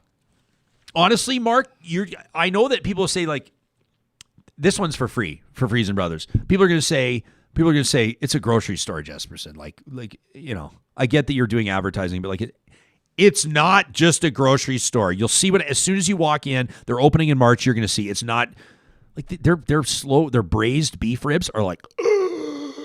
And just wait, they got these. Oh my gosh, just wait. Eric checking in here. Shalane says, "Real Talk After Dark." I'd be here for that for sure. Sue says, "You know what you could do is supply a mug to anybody who wants to participate, and see who comes up with the most creative repaint of the Jespo mugs." That's an interesting idea. I like that idea. Like a redux. I will say to acknowledge the obvious. I'm not at this point prepared to push out 85 pieces of promotional material for the radio station that I would love to bury. That's fair. Right? Like, that's just real talk right there. There's 85 beautiful versions of their logo that would go out. Although it's kind of like, reminding people of what they had and what slipped away. I mean, I don't know. You can let me know what you think. Talk@ryanjesperson.com. Serious question. Because if I just would have thought, if I would have been like, yeah, I'm out of here. You've broken my heart. And I mean, the mugs would have been smashed long ago if that was how I felt about it. I've had mixed feelings. And so I've hung on to them. They're in the cabin, in my garage, with some other stuff that there's sentimentality there, and I've wondered what to do with them. So maybe the audience can help us out.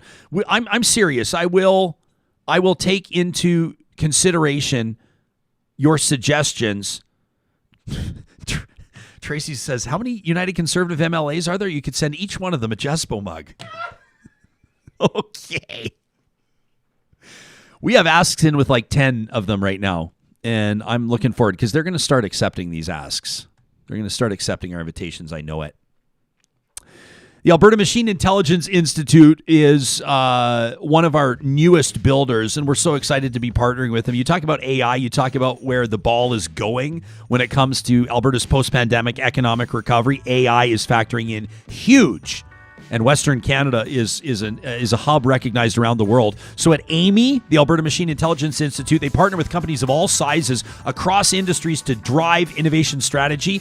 They want to give you guidance and advice. You go, hey, listen, AI, I don't doubt that it's valuable. It's obviously valuable, but what does it mean for my business?